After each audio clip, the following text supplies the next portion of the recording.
Αγαπητοί φίλοι, καλησπέρα σας. Εκ μέρους της Προέδρου μας, κυρίας Φαλής Βογιατζάκη, που δυστυχώς δεν μπόρεσε να είναι μαζί μας σήμερα λόγω ασθενείας, αλλά και του Διοικητικού Συμβουλίου του Εθνικού Μουσείου Φυσικής Ιστορίας Γουλανδρή, σας καλωσορίζω στην απόψινή μας εκδήλωση με θέμα σεισμική και ηφαιστειακή δραστηριότητα στη Σαντορίνη, η επιστημονική, κοινωνική και οικονομική διάσταση. Ο γεωλογικός χρόνος μετράει σε εκατοντάδες εκατομμύρια χρόνια. Οι μετακινήσεις του φλοιού της γης, που φαίνονται ασήμαντες στη διάρκεια της ζωής ενός ανθρώπου και είναι της τάξης μεταξύ χιλιοστών ή εκατοστών, όταν πολλαπλασιαστούν με τα εκατομμύρια χρόνια, θα μας επιτρέψουν να δούμε τις υπήρους να μετατοπίζονται, θάλασσες να εξαφανίζονται και οροσειρές να υψώνονται.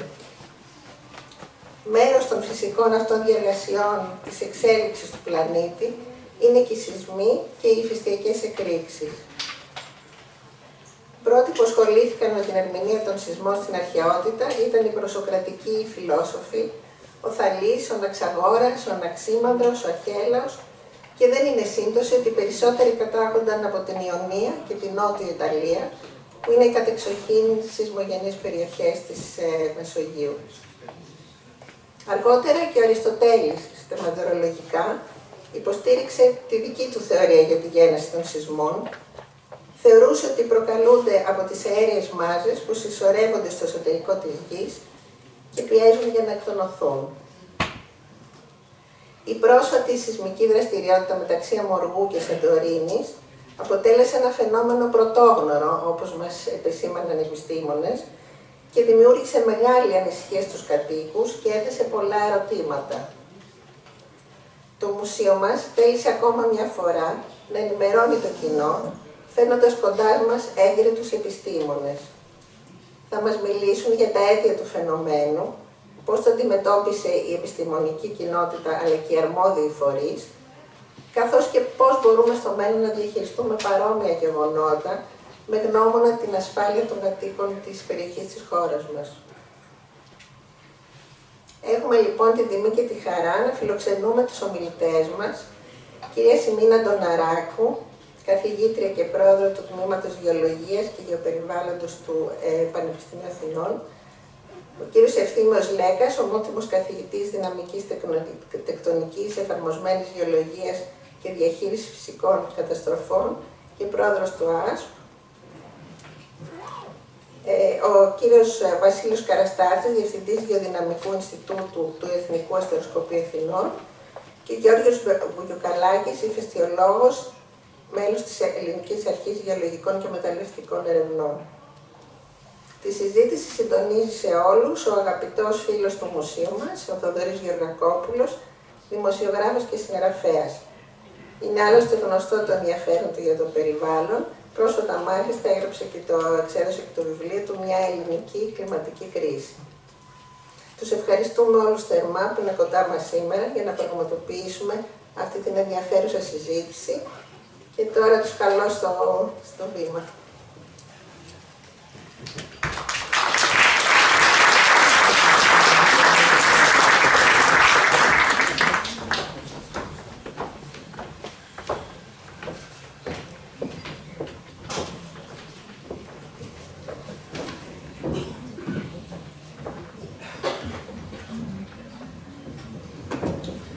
Ευχαριστούμε πάρα πολύ για την πρόσκληση, για την ωραία εισαγωγή.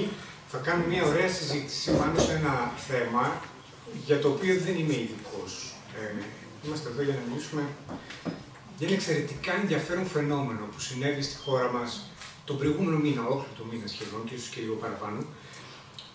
Βέβαια, ζούμε σε μια εποχή που τα ατμοσφαιρικά γεγονότα γίνονται 3 φορές τη εβδομάδα. Δεν τα προλαβαίνουμε. Παρ' όλα αυτά, το γεωλογικό φαινόμενο που ζήσαμε στη δική μας χώρα τον περασμένο Φεβρουάριο στο Αιγαίο ήταν ιδιαίτερα αξιοσημείωτο από πολλές απόψεις και πυροδότησε το διεθνές ενδιαφέρον. Αλλά μας άφησε ερωτηματικά. Είμαι σίγουρος ότι όλοι και όλες σε αυτή την αίθουσα έχουμε πολλές ερωτήσεις για το τι έγινε, τι συνέβη πραγματικά, τι μάθαμε για τη σεισμική και την ηφαιστειακή δραστηριότητα της περιοχής, να αξιολογήσουμε λίγο το πώς αντέδρασαν η επιστημονική κοινότητα και ο γενικότερος μηχανισμός, να δούμε τι διδάγματα βγαίνουν και τι μπορούμε να περιμένουμε από το μέλλον. Ακούσατε ποιοι θα είναι μαζί μας, ένα εξαιρετικό πάνελ που θα μας απαντήσει σε όλες τις ερωτήσεις. Αυτό που θα κάνουμε είναι το εξής. Θα δώσω μία πάσα στον καθένα και στην καθεμία στο πάνελ μας για μία εισαγωγική τοποθέτηση, να μας πούν δύο λόγια για το φαινόμενο από τη δική τους σκοπιά. Στη συνέχεια θα κάνω και καμιά ερώτηση επιπλέον για όσα ακούσαμε στον πρώτο γύρο και μετά θα ανοίξουμε τη συζήτηση και σε εσάς. Να πάρετε το λόγο να κάνετε τις δικές σας ερωτήσεις. Είμαστε εδώ για να μάθουμε τι έγινε και το τι θα γίνει παρακάτω. Θέλω να ξεκινήσουμε με τον κύριο Καραστάθη. Και θέλω να μας πείτε εσείς, να μας κάνετε την εισαγωγή, να μας πείτε δύο λόγια για το τι συνέβη, τι έγινε και τι κάναμε εμείς, τι έκανε η επιστημονική κοινότητα. Κάναμε καλά, επικοινωνήθηκαν αυτά που έπρεπε να επικοινωνηθούν σωστά. Κάντε μας ένα overview της κατάστασης. Ναι. Θα αρχίσω λέγοντας ότι πράγματι ήταν ένα πρωτόγνωρο για τα ελληνικά δεδομένα, αλλά όχι μόνο για τα ελληνικά δεδομένα. Ήταν ένα εντελώς σπάνιο, ένα σπανιότατο φαινόμενο παγκόσμιας κοινότητας. Για να καταλάβει ο κόσμος για το τι συζητάμε, σε όλη την Ελλάδα το 2023 οι σεισμοί που είχαν μέγεθος άνω του 4 ήταν 63. Το 2024 ήταν 90. Μέσα σε λιγότερο από 2 εβδομάδες, μέσα σε 12 μέρες, είχαμε 207 σεισμούς με μέγεθος μεγαλύτερο από 4. Και εν τέλει, ο αριθμός αυτός ανέβηκε και ανεβαίνει ακόμα. Όπως καταλαβαίνετε, κληθήκαμε να αντιμετωπίσουμε κάτι που για πρώτη φορά το βλέπουμε ως κοινότητα επιστημονική. Η ευθύνη ήταν τεράστια. Έπρεπε να δείξουμε ψυχραιμία και να αξιολογήσουμε τα πάντα πάρα πολύ προσεκτικά. Άμεσα, μόλις είδαμε την ένταση του φαινομένου που ξεκίνησε ουσιαστικά από τις 25-26 του Ιανουαρίου, αλλά άρχισε να κλιμακώνεται πάρα πολύ την 1η Φεβρουαρίου. Και εγώ ο ίδιος και κάποιοι συνάδελφοι βγήκαμε και είπαμε δυστυχώς δεν μπορούμε να είμαστε καθυστερητικοί αυτή τη φορά. Στις 1 Φεβρουαρίου χτυπήσαμε το καμπανάκι ότι βλέπουμε κάτι διαφορετικό. Μέχρι τις 3 Φεβρουαρίου βλέπαμε να αυξάνεται επικίνδυνα η σεισμικότητα.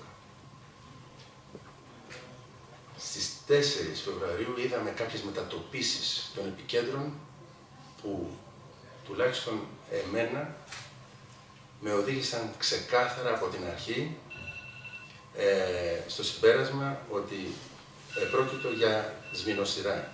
Επρόκειτο δηλαδή για σμήνωση σεισμών. Αυτό έγινε από την πρώτη μέρα, αλλά δεν ήταν εμφανές. Από την 1η Φεβρουαρίου, δηλαδή άρχισε σταδιακά και μετατοπιζόταν το σύνολο των επικέντρων βορειοανατολικά. Και αυτή συνεχίστηκε μέχρι τις 7 του Φεβρουαρίου. Μετά άρχισε να επανέρχεται πίσω το σμήνος, αυτό το σεισμό, τα επίκεντρα. Ήταν μια περίπτωση που θύμιζε, λόγω της μετατόπισης αυτής, ήταν το κύριο χαρακτηριστικό για σμηνοσειρά, για σμήνωση σεισμών, που σημαίνει ότι θα έπαιρνε μεγάλο χρόνο.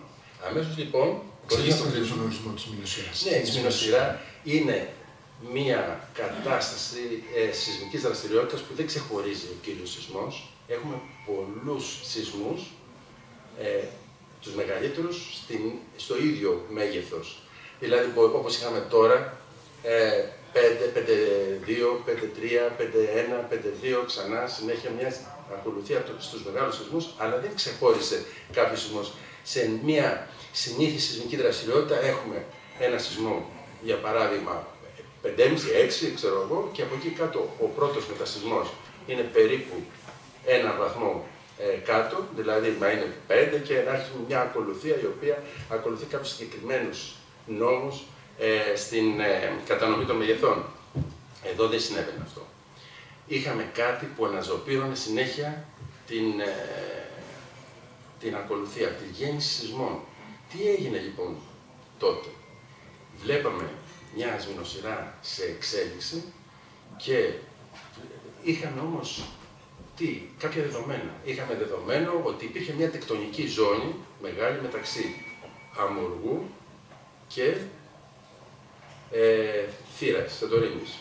Αυτή η ζώνη τεκτονική δεν ξύπνησε τώρα. Αν δει κάποιος από το... Και ας αφήσουμε και έξω το χρόνο που είχαμε την εφηστική δραστηριότητα στη Σαντορίνη το 2011 ή το 2012 που ξανά είχαμε στη Σαντορίνη, μία εντός της καλδέρας όμως Σαντορίνης, αν δείτε, όλη αυτή η ζώνη ήταν απολύτως ενεργή. Είχαμε δηλαδή επίκεντρα συνέχεια, άρα ήταν μια ζώνη καθαρά τεκτονική, με τα ρήγματά της, τα ενεργά ρήγματά της, τα οποία όμως κάτι την ξύπνησε. Κάτι λοιπόν το οποίο αυτό είναι που έχουμε εστιαστεί τώρα να δούμε τι ακριβώς συνέβη. Και είμαστε μαζί, σεισμολόγοι, ηφαιστειολόγοι, γεωλόγοι δομής κτλ. Όλοι μας λοιπόν ψάχνουμε αυτή τη στιγμή να δούμε τι ακριβώς συνέβη, με τι όμως, με δεδομένα. Με δεδομένα τα οποία έχουμε μετρήσεις σεισμολογικές, σεισμικότητα, έχουμε τα γεωδετικά στοιχεία, πώς μετακινήθηκε η γη. Δεν ξέρω αν παίρνω περισσότερο χρόνο από ό,τι θέλετε, αλλά δείτε μου. Λοιπόν, ναι, οπότε τι έγινε. Για να δούμε τι ακριβώς συνέβη, πρέπει να τα συναρμολογήσουμε όλα. Πληροφορίες δομής, σεισμικότητα. Αν ανέβηκε μάγμα, αυτό θα έχει προκαλέσει κάποιες σεισμικές δονήσεις, οι οποίες διαδοχικά θα ανεβαίνουν προς την περιοχή. Η σμηνοσειρά, επανέρχομαι στον πρώτο ορισμό, η σμηνοσειρά συνήθως προκαλείται από τρεις κατηγορίες αιτίων. Ένα αίτιο είναι η παρουσία υδροθερμικής κυκλοφορίας, δηλαδή να μπαίνουν μέσα ρευστά νερό ή διοξείδιο του άνθρακα, μέσα αέρια ή κυρίως ύδατα, τα οποία προκαλούν μια συνεχή κίνηση μεταξύ των τεμαχών του ρήγματος. Αυτό είναι το ένα. Το άλλο μπορεί να έχουν και διείσδυση μαγματικού υλικού.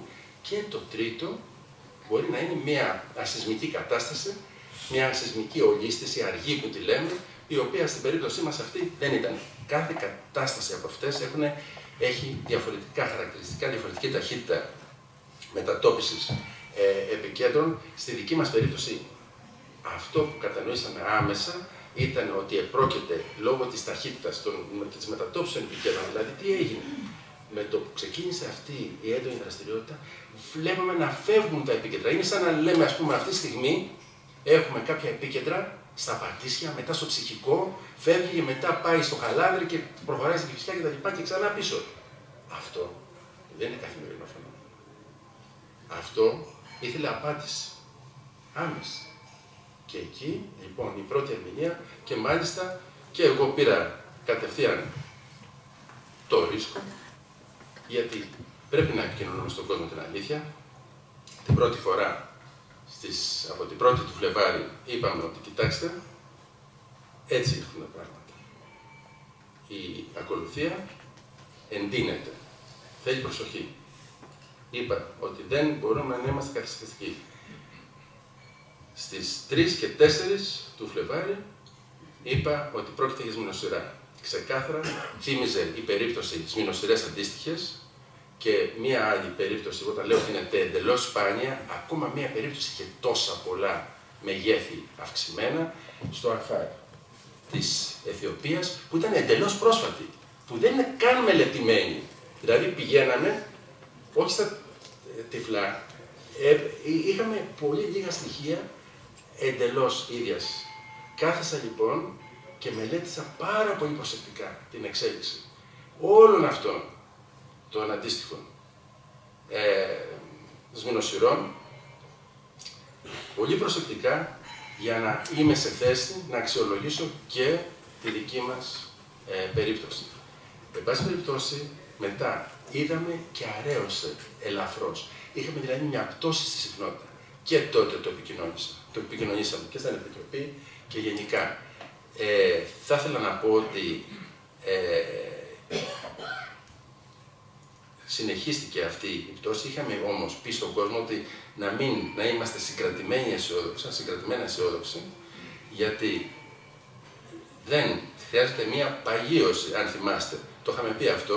Μετά, στις 13, έπεσε η σεισμικότητα αρκετά χαμηλά και από εκεί και πέρα σταθεροποιήθηκε σιγά σιγά στην παρούσα κατάσταση και από εκεί και πέρα έγινε και μια δείξη συναγερμού έμεση. Να κάνω δύο διευκρινιστικές ερωτήσεις πάνω στη σειρά των γεγονότων. Αυτή τη στιγμή έχουν σταματήσει να γίνονται σεισμοί στην περιοχή? Όχι. Όχι. Υπάρχει σεισμικότητα η οποία είναι άνω των ορίων της φυσικής σεισμικότητας, ωστόσο δεν έχει σε καμία περίπτωση καμία σχέση με αυτό που βλέπουμε. Αυτό είναι το ένα. Λοιπόν. Το φαινόμενο δεν έχει ολοκληρωθεί, αλλά έχει περάσει το κρίσιμο σημείο που η κρίσιμη φάση έχει ολοκληρωθεί. Χρειαζόταν να παίρνονται και μέτρα. Το δεύτερο είναι οι αιτίες του φαινομένου και η ανάλυση του φαινομένου είναι κάτι που συνεχίζεται τώρα από την επιστημονική κοινότητα. Συλλέγετε τα στοιχεία, σωστά. Ναι. Ποια είναι η διαδικασία τώρα, τι περιμένουμε να δούμε από εσάς, Θέλουμε δημοσιεύσεις? Ναι, βεβαίως. Αυτή τη στιγμή μπορούμε να πούμε λίγα πράγματα, γιατί όλα τα team, τα επιστημονικά, όλες οι ομάδες επιστημονικές βρίσκονται σε μια πυρετώδη διαδικασία επεξεργασίας των δεδομένων. Προσπαθούν, ξέρετε, υπάρχει και ένας ανταγωνισμός μεταξύ των διάφορων ομάδων, ποιος θα φυγεί πρώτος να πει το αποτέλεσμα. Και αυτό που βλέπετε δηλαδή και γενικά και σε κάποιες ταινίες και τα λοιπά, κάπως έτσι είναι. Λοιπόν, δουλεύουν οι διάφορες ομάδες, άλλοτε με συνεργασία, άλλοτε με μυστικότητα κτλ. Αυτή τη στιγμή έχουν εστιαστεί στο να δούμε τι ακριβώς συνέβη. Αυτά που λέγαμε πριν. Αν τελικά τι έγινε, έγινε διείσδυση μέσα υδάτων, μέσα είχαμε μία άνοδο του μαγματικού υλικού, η οποία πίεσε τα ρήγματα που ενεργοποιήθηκαν από κάτω, υπήρχε μία φλέβα. Όλα αυτά είναι διάφορα σενάρια τα οποία έχουν πέσει στο τραπέζι και μελετώνται, αλλά όλα αυτά είναι ένα puzzle το οποίο πρέπει να συναρμολογήσουμε όλα τα δεδομένα και αυτά να ταιριάξουν. Να ταιριάξουν οι γεωδετικές μετρήσεις, οι σεισμολογικές, η δομή, τα πάντα. Θα πούμε περισσότερα για το τι θα γίνει παρακάτω. Προς το παρόν θέλω να δώσω το λόγο στην κυρία Νταναράκου για να μιλήσουμε λίγο για το θέμα. Μόλις τώρα ξεκίνησε το φαινόμενο, πώς αντέδρασε η επιστημονική κοινότητα? Εσείς φτιάξετε μια επιτροπή στο ΕΚΠΑ από την αρχή του φαινομένου. Μιλήστε μας λίγο για το τι έγινε, τι κάνατε, τι λέγατε, πώς λειτουργήσε αυτή η συνεργασία απέναντι σε αυτό το πρωτόγνωρο φαινόμενο, αυτή την πρωτόγνωρη κατάσταση. Βεβαίως. Ευχαριστώ πάρα πολύ καταρχήν για την τιμητική πρόσκληση, την κυρία Κοπούλου, την πρόεδρο και τα μέλη του Διοικητικού Συμβουλίου, αλλά και όσους εμπνεύστηκαν και επιμελήθηκαν αυτή την οργάνωση και αυτή τη συζήτηση, και εσάς, κυρία Γεροβακόπουλε. Ακριβώς αυτό θέλω να σας πω, πώς αντέδρασε η επιστημονική κοινότητα του ΕΚΠΑ όταν συνειδητοποιήσαμε και καταλάβαμε αυτά που μόλις ανέφερε ο κύριος Καριστάρθης. Το Εθνικό και Καποδιστριακό Πανεπιστήμιο Αθηνών συγκρότησε με πρωτοβουλία του Πρίτανη μία διεπιστημονική επιτροπή διαχείρισης κινδύνων και κρίσεων με πρόεδρο τον καθηγητή τον κύριο Λέκα, ο οποίος θα πει περισσότερα στη συνέχεια.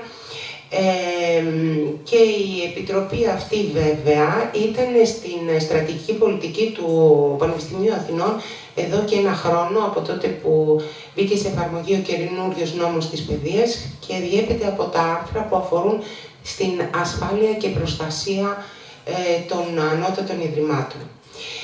Βλέποντας λοιπόν αυτή την εξέλιξη του φαινομένου, η συγκρότηση αυτή της επιτροπής έγινε επιτακτική ανάγκη και πραγματοποιήθηκε, και σκοπός αυτής της επιτροπής, καθορίστηκαν ο σκοπός και οι στόχοι βέβαια για την λειτουργία αυτή της επιτροπής, και βασικός σκοπός ήταν η ανάπτυξη ενός ισχυρού μηχανισμού ανθεκτικότητας που θα συμβάλλει στην καλύτερη ανταπόκριση σε θέματα κρίσεων. Επιμέρους στόχοι αυτής της Επιτροπής είναι η έρευνα στα 3 στάδια της κρίσης, το προ, κατά τη διάρκεια και μετά, η εκτίμηση και η ανάλυση κινδύνων, η εκτίμηση της τροτότητας υποδομών, ο επιχειρησιακός σχεδιασμός σε κάθε επίπεδο διοίκησης, η ιατρική περίθαλψη και η ψυχολογική υποστήριξη που ακολουθούν τέτοιες κρίσεις, αλλά κυρίως, και αυτό που κάναμε και πετύχαμε, η ενημέρωση των πολιτών και της επιστημονικής κοινότητας, αλλά κυρίως του κοινού.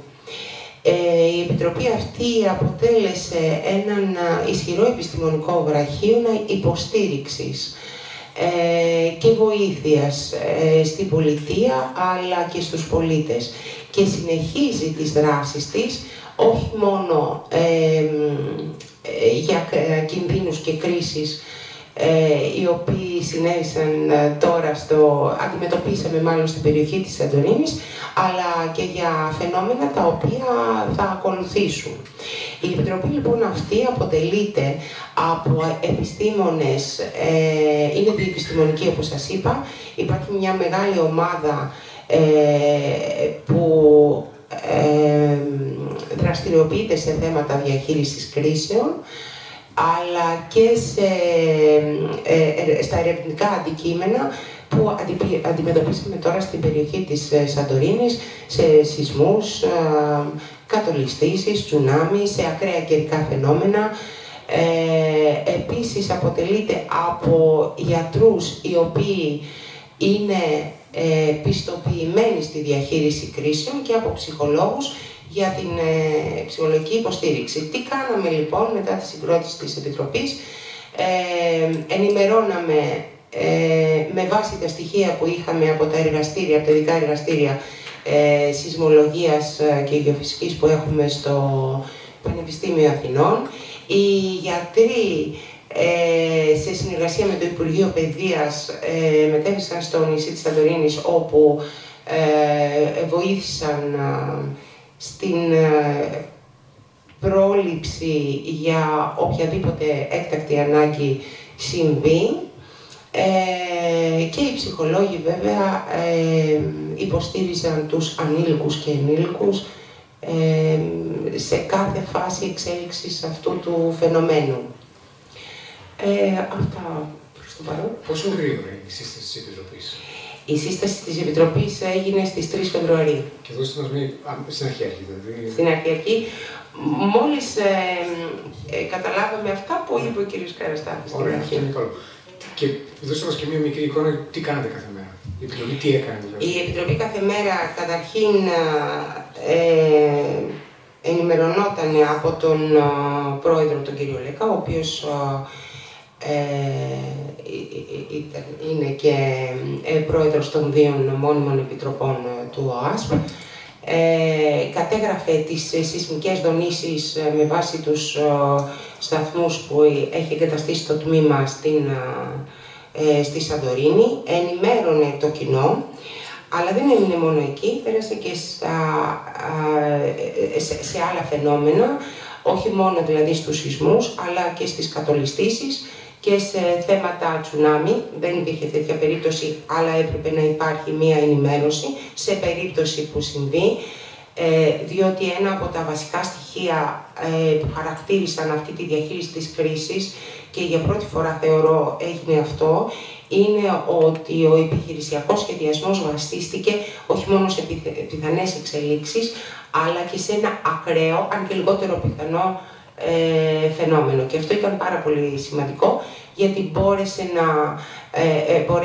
να σχεδιάσουν προετοιμασία με βάση τις πραγματικές ανάγκες. Θα μας πει περισσότερο και ο κ. Λέκας μετά. Το τελευταίο που θα να ρωτήσω είναι ο παραδείκτης της δουλειάς της Επιτροπής.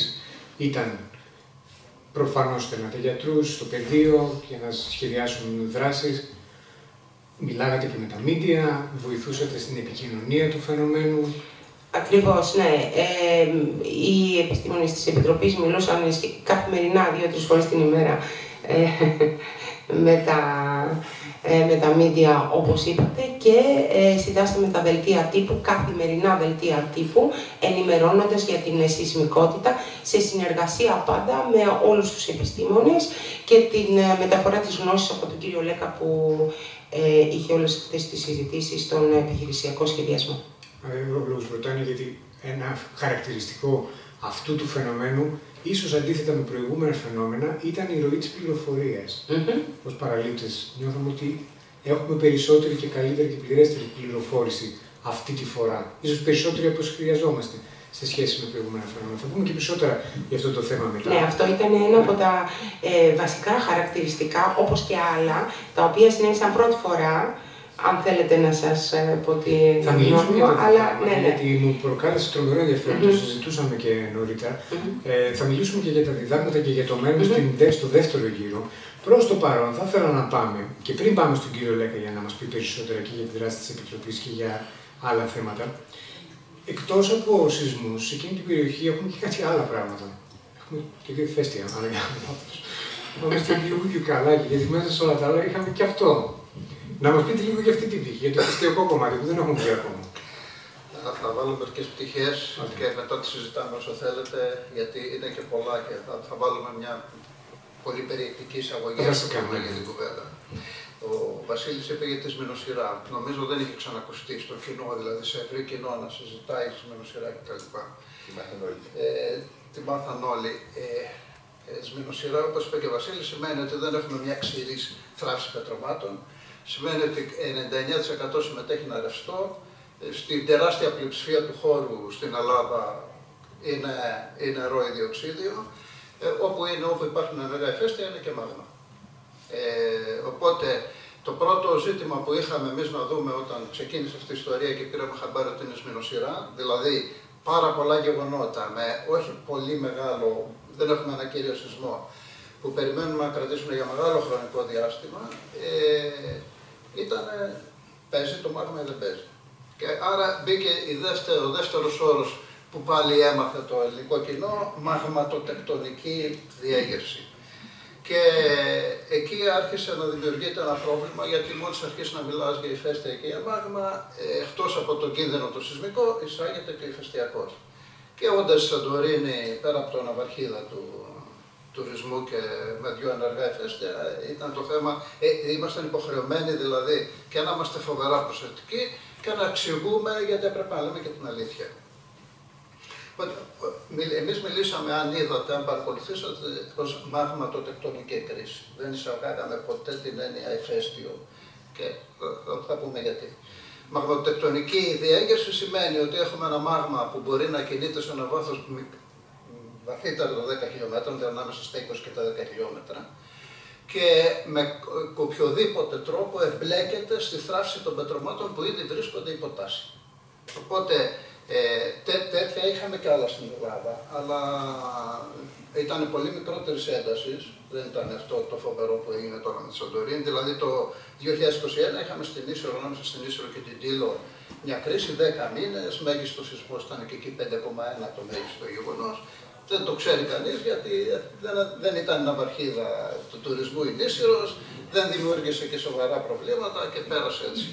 Στην Άνυδρο ξεκίνησε το 25 Γενάρη στην ουσία από 1η-2 Φλεβάρι, είχαμε 5,3 το μέγιστο, δεν ξέραμε και δεν ξέρουμε ακόμα πόσους μήνες θα διαρκέσει και όλα τα μοντέλα που τρέξαμε στη συνεργασία με τους συναδέλφους από το εξωτερικό λένε ότι αν είναι πλάκη το μάγμα σημαίνει ότι περίπου 0,3 κυβικά χιλιόμετρα μάγμα, που είναι πολύ μικρή ποσότητα, κινήθηκε σε κάποια κατεύθυνση και προκάλεσε ή βοήθησε αυτή τη σεισμική δραστηριότητα.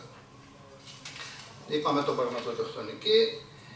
Να ξεκαθαρίσουμε, δεν χρησιμοποίησαμε ποτέ το ηφαιστειοτεκτονική ακριβώς για να μην υπάρχει ανησυχία στον κόσμο. Ηφαιστειοτεκτονική σημαίνει ότι είσαι πάνω σε ένα ενεργό ηφαίστειο, δηλαδή έχει εκδηλωθεί ηφαιστειότητα, έχει ένα μαγματικό θάλαμο σε ένα βάθος από τα 2 μέχρι τα 5 χιλιόμετρα και εκεί έχεις κρίση.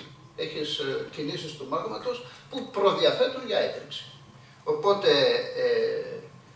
κρίσεις τέτοιες στην Ελλάδα έχουμε ζήσει 95-98 στην Ίσσερο, 2011-2012 στη Σαντορίνη και τη ζούμε και τώρα άσχετα από την Άνυδρο από τον Ιούλιο του 2024 είμαστε σε μια χαμηλή ένταση τέτοια κρίση μέσα στην Καλδέρα, οι Καμένες.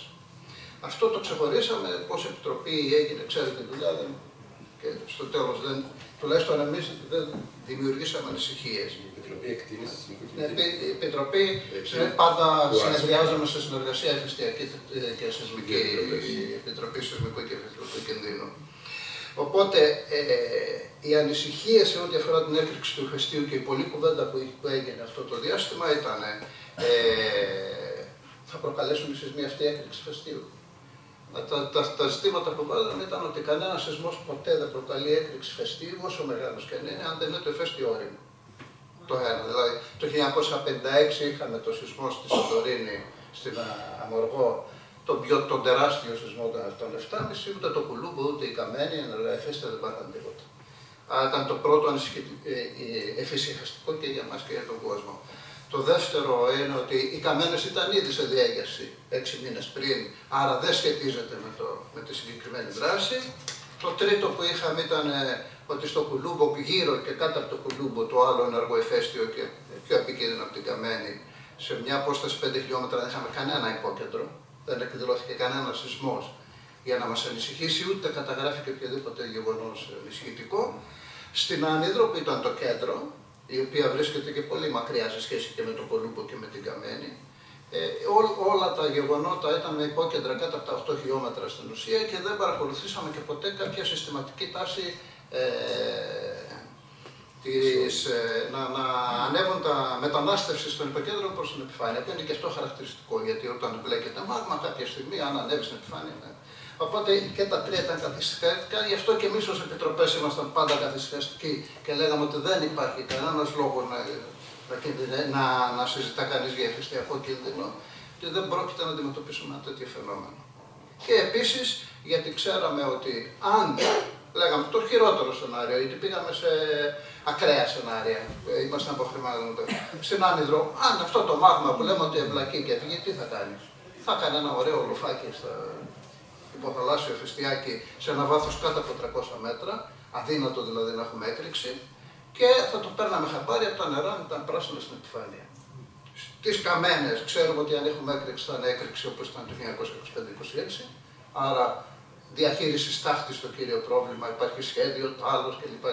Δεν υπήρχε κανένα πρόβλημα. Και στο Κολούμπο επίσης ξέρουμε ότι αν έχει έκρηξη στο μέλλον, σε καμιά περίπτωση δεν θα είναι στο 1650. Γιατί έχουμε πολύ λιγότερο μάγμα, γιατί το βάθος σήμερα του κρατήρα είναι πολύ πιο βαθύ από εκείνη την εποχή. Και επίσης έχουμε και όλα τα σενάρια που λένε τι θα κάνουμε σε περίπτωση που συμβεί κάτι τέτοιο. Δηλαδή και η πρόβλεψη υπάρχει και τα μέτρα έχουν σχεδιαστεί. Οπότε τουλάχιστον εμείς ήμασταν ίσοι. Είστε καημένοι, δεν έχετε πρόβλημα. Θα πούμε λίγο για τα μελλοντικά σενάρια από την ησυχία μας τώρα που έχουμε ηρεμήσει και μπορούμε να τα δούμε ψύχρεμα.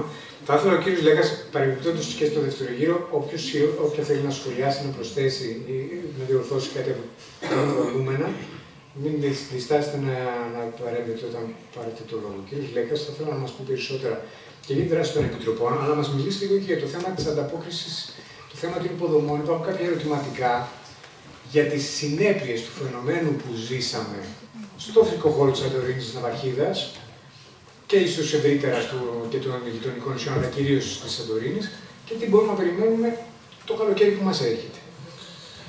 Καλησπέρα καταρχάς σε όλους. Πρέπει να συνειδητοποιήσουμε ότι στη Σαντορίνη είχαμε μοναδικά φαινόμενα.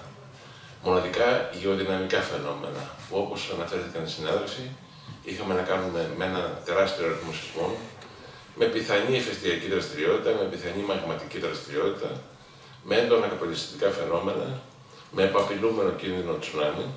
Όλα αυτά είναι γεωδυναμικά φαινόμενα τα οποία εμφανίστηκαν σε ένα μοναδικό μέρος. Ποιο είναι αυτό? Η Σαντορίνη και ο ευρύτερος χώρος, το νησιωτικό σύμπλεγμα της Σαντορίνης. Είναι μοναδικό μέρος γιατί πρώτον έχουμε να κάνουμε με το μεγαλύτερο σχεδόν ηφαίστειο και καλυδέρα σε όλο τον κόσμο, με τη μεγαλύτερη έκρηξη η οποία έχει εκδηλωθεί σε ιστορικούς περιόδους μέσα στην ιστορία που έχει καταγραφεί, με ένα μοναδικό φυσικό περιβάλλον που έχουν διαμορφώσει τα γεωδυναμικά φαινόμενα, όχι μόνο οι σεισμοί, όχι μόνο τα ηφαίστεια, αλλά και οι κατολιστήσεις και τα κύματα του τσουνάμι. Και είναι μοναδικό επίσης επειδή σε αυτό το μέρος αναπτύχθηκε ένας απαράμιλος πολιτισμός πριν 3.000 χρόνια, ένας πολιτισμός που θα τον ζηλεύουμε ακόμα και σήμερα και θα τον ζηλεύουν πολλοί ακόμα και σήμερα, και ο οποίος ήταν άρρηκτα συνδεδεμένος με τις ηφαιστειακές διαδικασίες. Έχουμε μαρτυρίες για τον πολιτισμό αυτόν, γιατί λόγω της μεγάλης έκρηξης θαύτηκε το ακροτήρι και από εκεί μπορούμε να ενημερώσουμε του τι είδους πολιτισμό είχαν αναπτύξει οι προγονείς μας. Συνεπώς, είχαμε μοναδικά φαινόμενα, τα οποία δεν συναντάμε κάθε μέρα. Είχαμε φαινόμενα τα οποία εκδηλώθηκαν σε ένα μοναδικό χώρο και φαινόμενα τα οποία είχαν τεράστιες οικονομικές και κοινωνικές συνέπειες ως ένα βαθμό, οι οποίες θα μπορούσαν να είναι ακόμα πιο μεγάλες. Έτσι λοιπόν, και αυτές οι οικονομικές και κοινωνικές συνέπειες δεν είναι τυχαίες, αλλά προέρχονται από δραστηριότητες οι οποίες αναπτύσσονται μέσα σε αυτό το περιβάλλον της Σαντορίνης, που κάθε χρόνο το επισκέπτονται τουλάχιστον 3 εκατομμύρια τουρίστες σύμφωνα με τα τελευταία στοιχεία και συμμετέχει με 2,7% στο ΑΕΠ της χώρας. Καταλαβαίνετε λοιπόν ότι δεν ήταν μία, όπως αναφέρθηκε ο κ. Βουικαλάκης, μία τήλος, χωρίς να υποτιμούμε την τήλο, έτσι, ούτε κανένα σημείο της Ελλάδας, αλλά είναι ένα σημείο που τροφοδοτεί την ελληνική οικονομία. Άρα λοιπόν, αυτά τα 3 στοιχεία μας έκανε ιδιαίτερα σοβαρούς και με πολύ μεγάλη, αν το θέλετε, ευθύνη απέναντι στο κοινωνικό σύνολο, απέναντι στην πολιτεία και απέναντι κυρίως στους κατοίκους της Σαντορίνης, οι οποίοι μέσα σε μία εβδομάδα εγκατέλειψαν σχεδόν το νησί.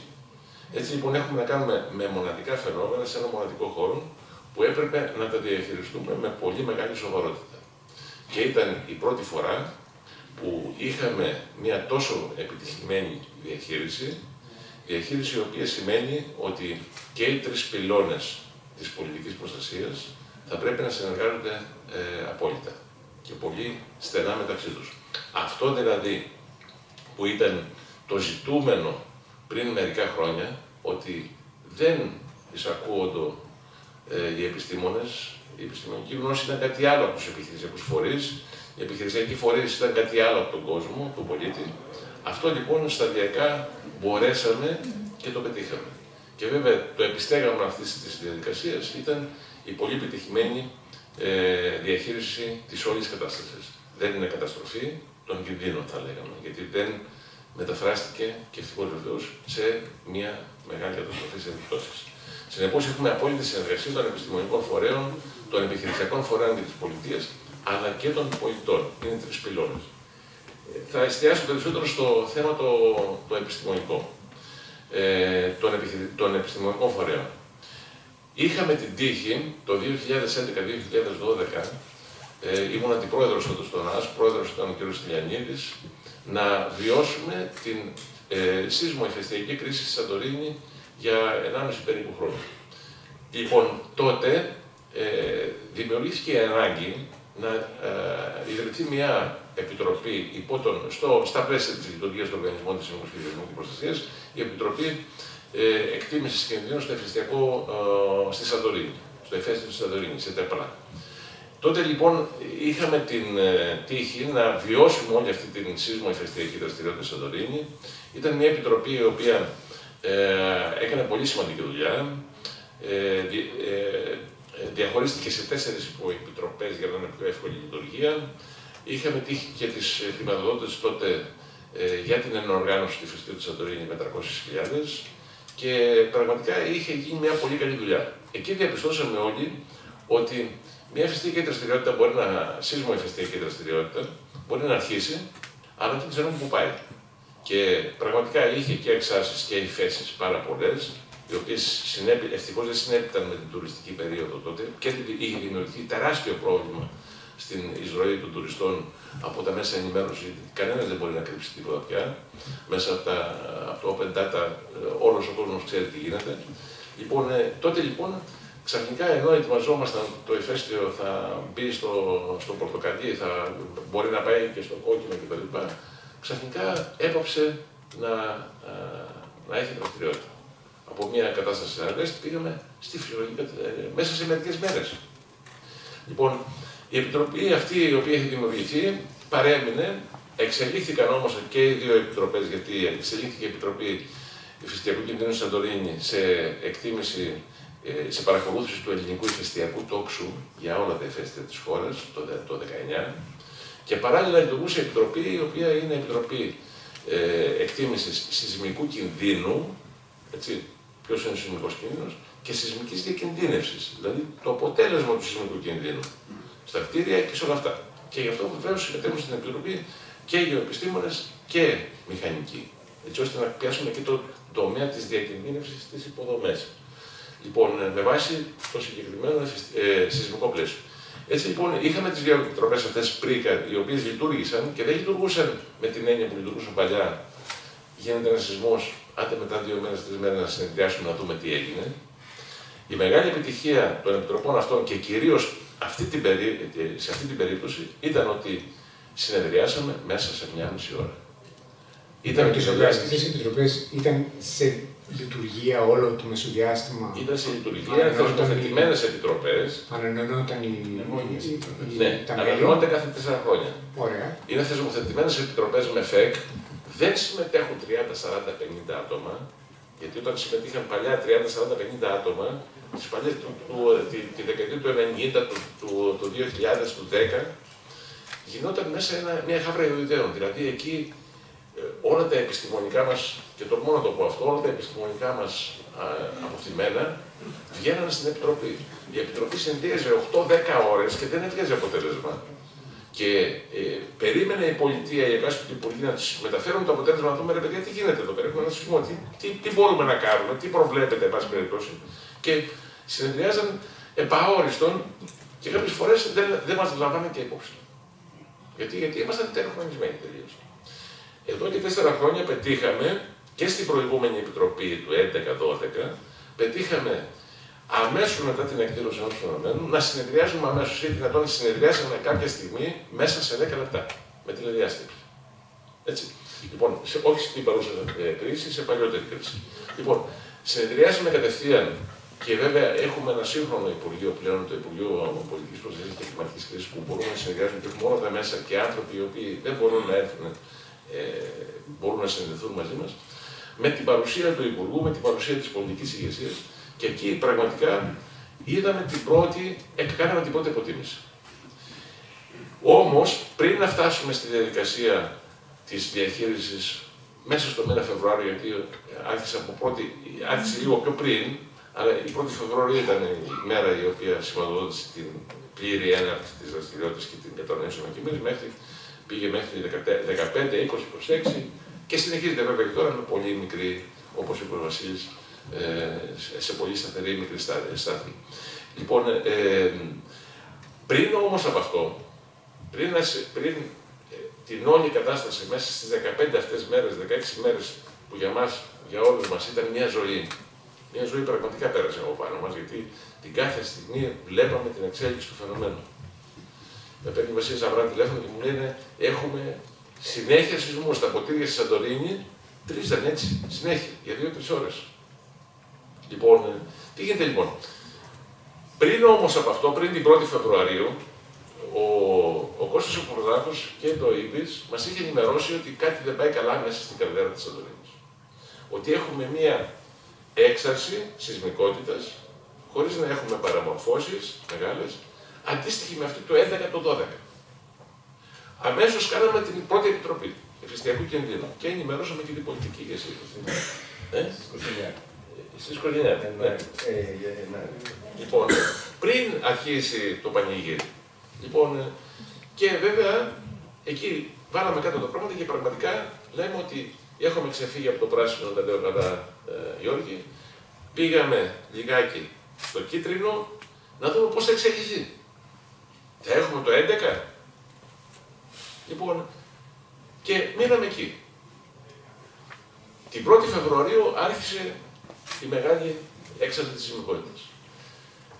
Συνεδριάζουν και οι δύο επιτροπές. Ήμουν στο Πανεπιστήμιο, θυμάμαι μόλις είχαμε τελειώσει το μεταπτυχιακό, τα 10 χρόνια του μεταπτυχιακού διαχείρισης καταστροφών με μια πολύ μεγάλη εκδήλωση. Με το που τελειώνουμε την εκδήλωση, αμέσως γίνεται ο σεισμός και γίνεται και μια κατολίσθηση κάτω στο παλιό λιμάνι και συνεδριάζουμε μέσα σε 1,5 ώρα.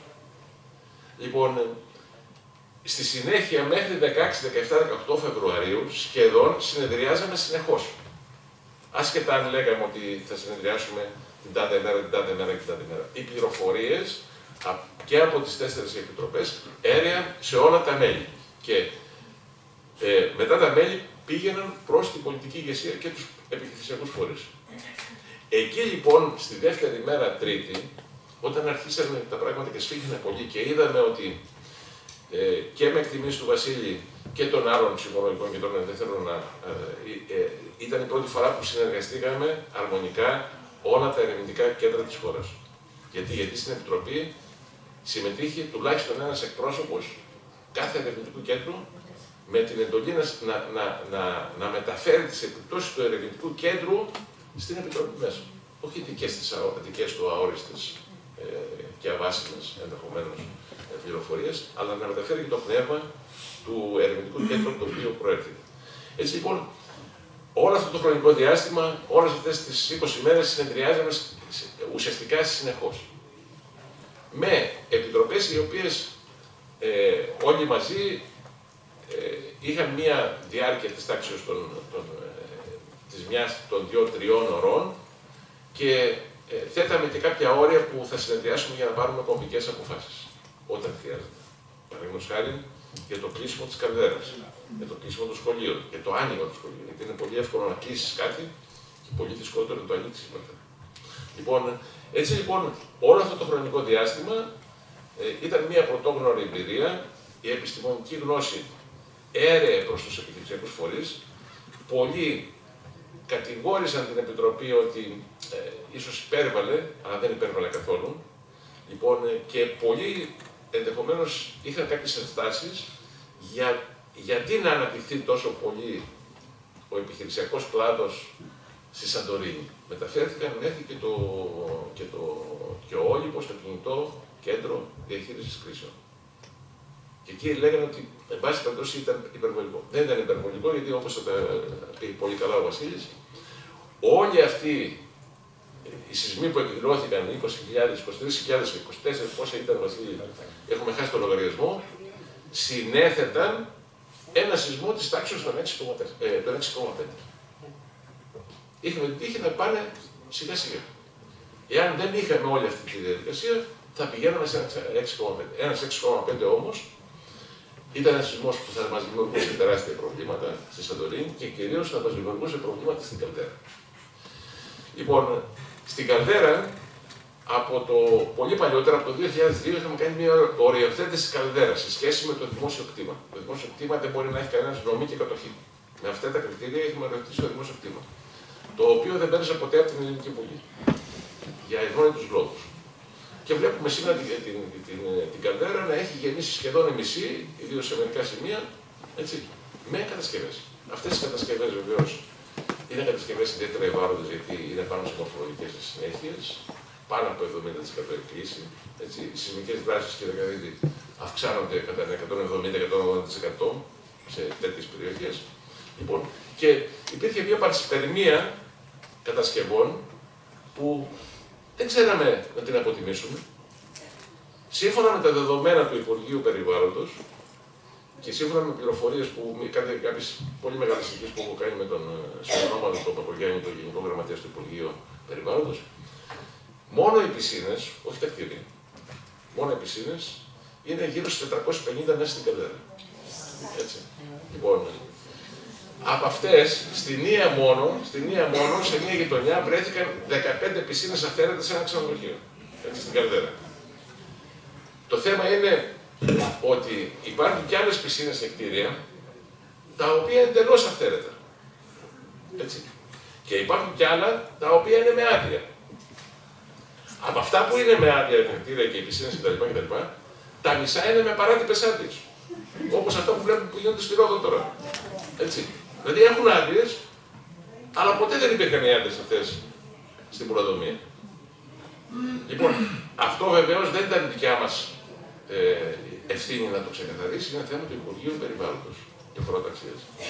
Και εκεί λοιπόν πήραμε αποφάσεις αφενός να κλείσουν τις σύννες, να κλείσουν τα κτίρια τα οποία είναι πάνω στην Καλδέρα, να κλείσουν τα λιμάνια, να κλείσουν όλα αυτά τα οποία διέτρεχαν κάποιο αυξημένο κίνδυνο. Και το θέμα είναι τώρα πώς ανοίγουν αυτά. Γιατί ναι, μεν η σεισμικότητα επανήλθε σχεδόν στην κανονική διαδικασία, αλλά οι κατολιστήσεις δεν γίνονται μόνο με σεισμό. Μια έντονη βροχόπτωση να γίνει, φύγανε τα μισά πρανή.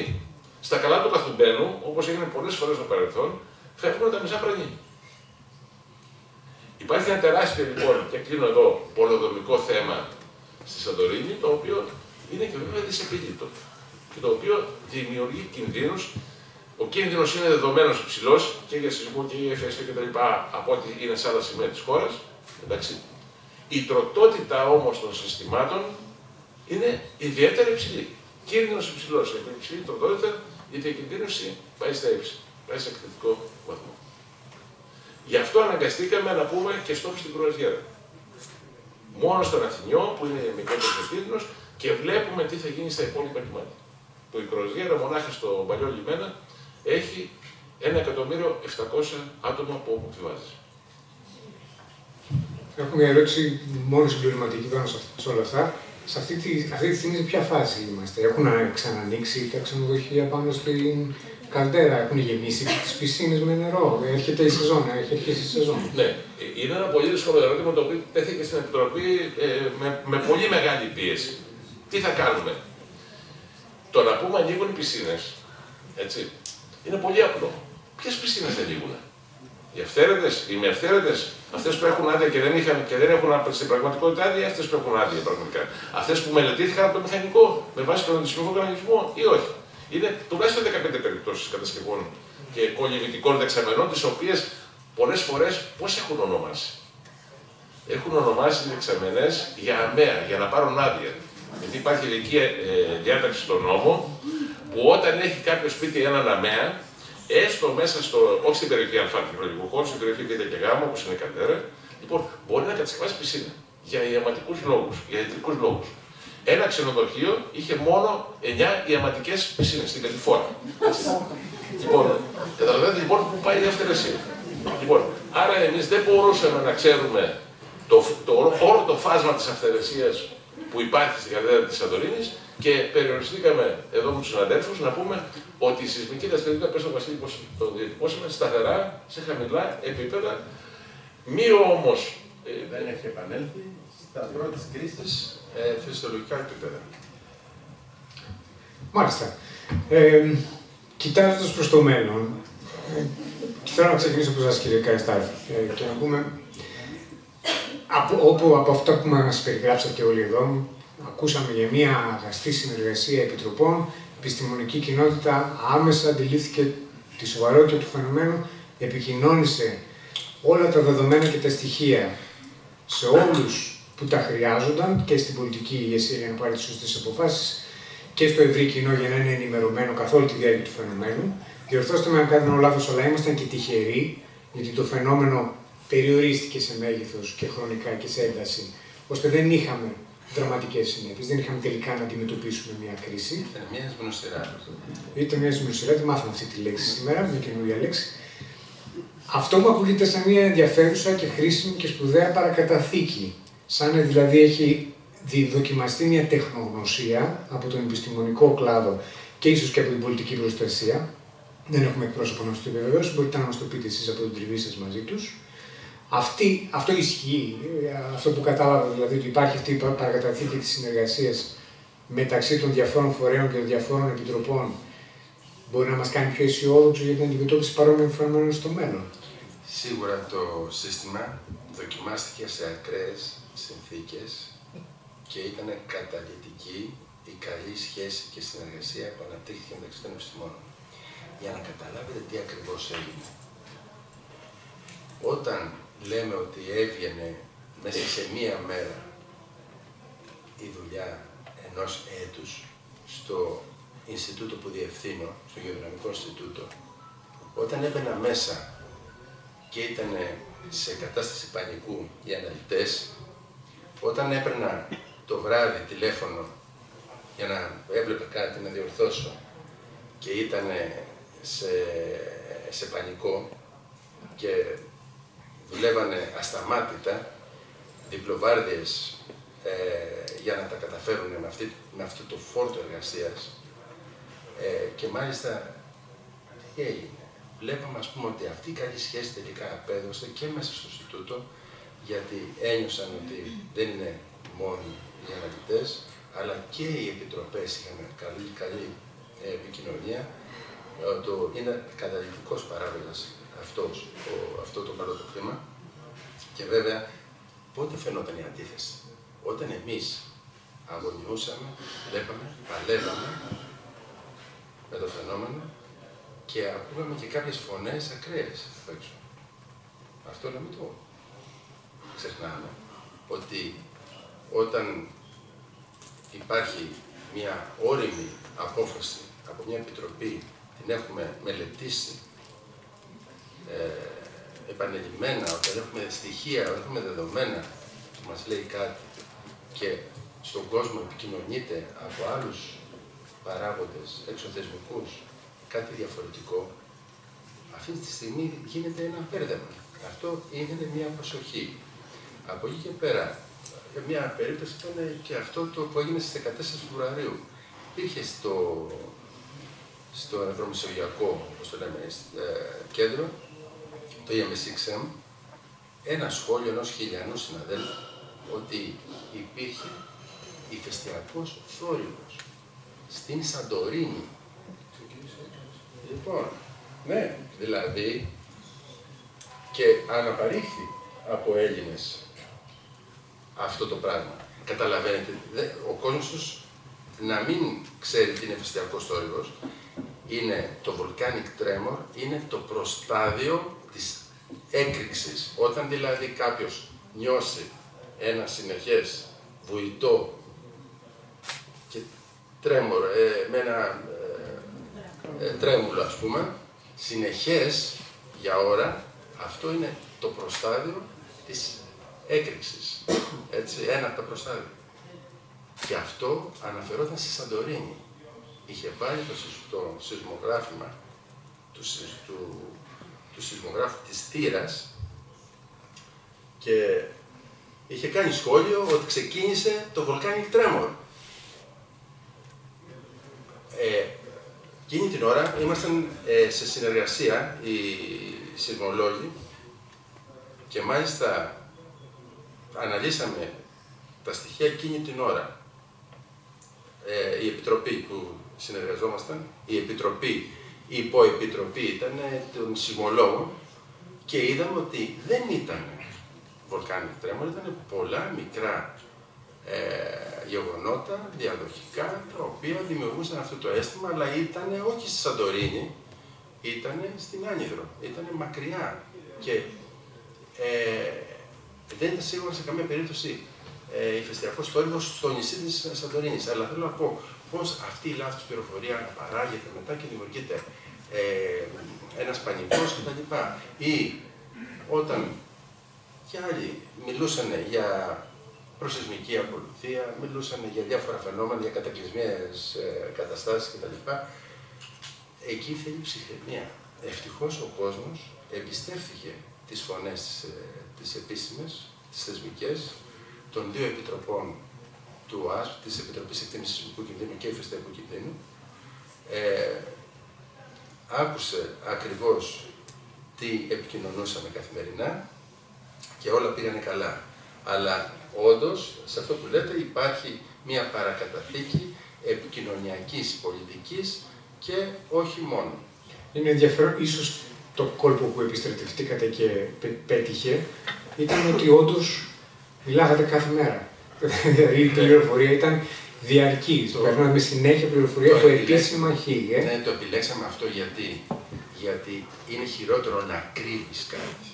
Αυτό που είπα και στην πρώτη εισήγηση, στην πρώτη ομιλία που έκανα, στην πρώτη τοποθέτηση που έκανα, ήταν ότι πραγματικά μιλούσαμε ειλικρινά στον κόσμο.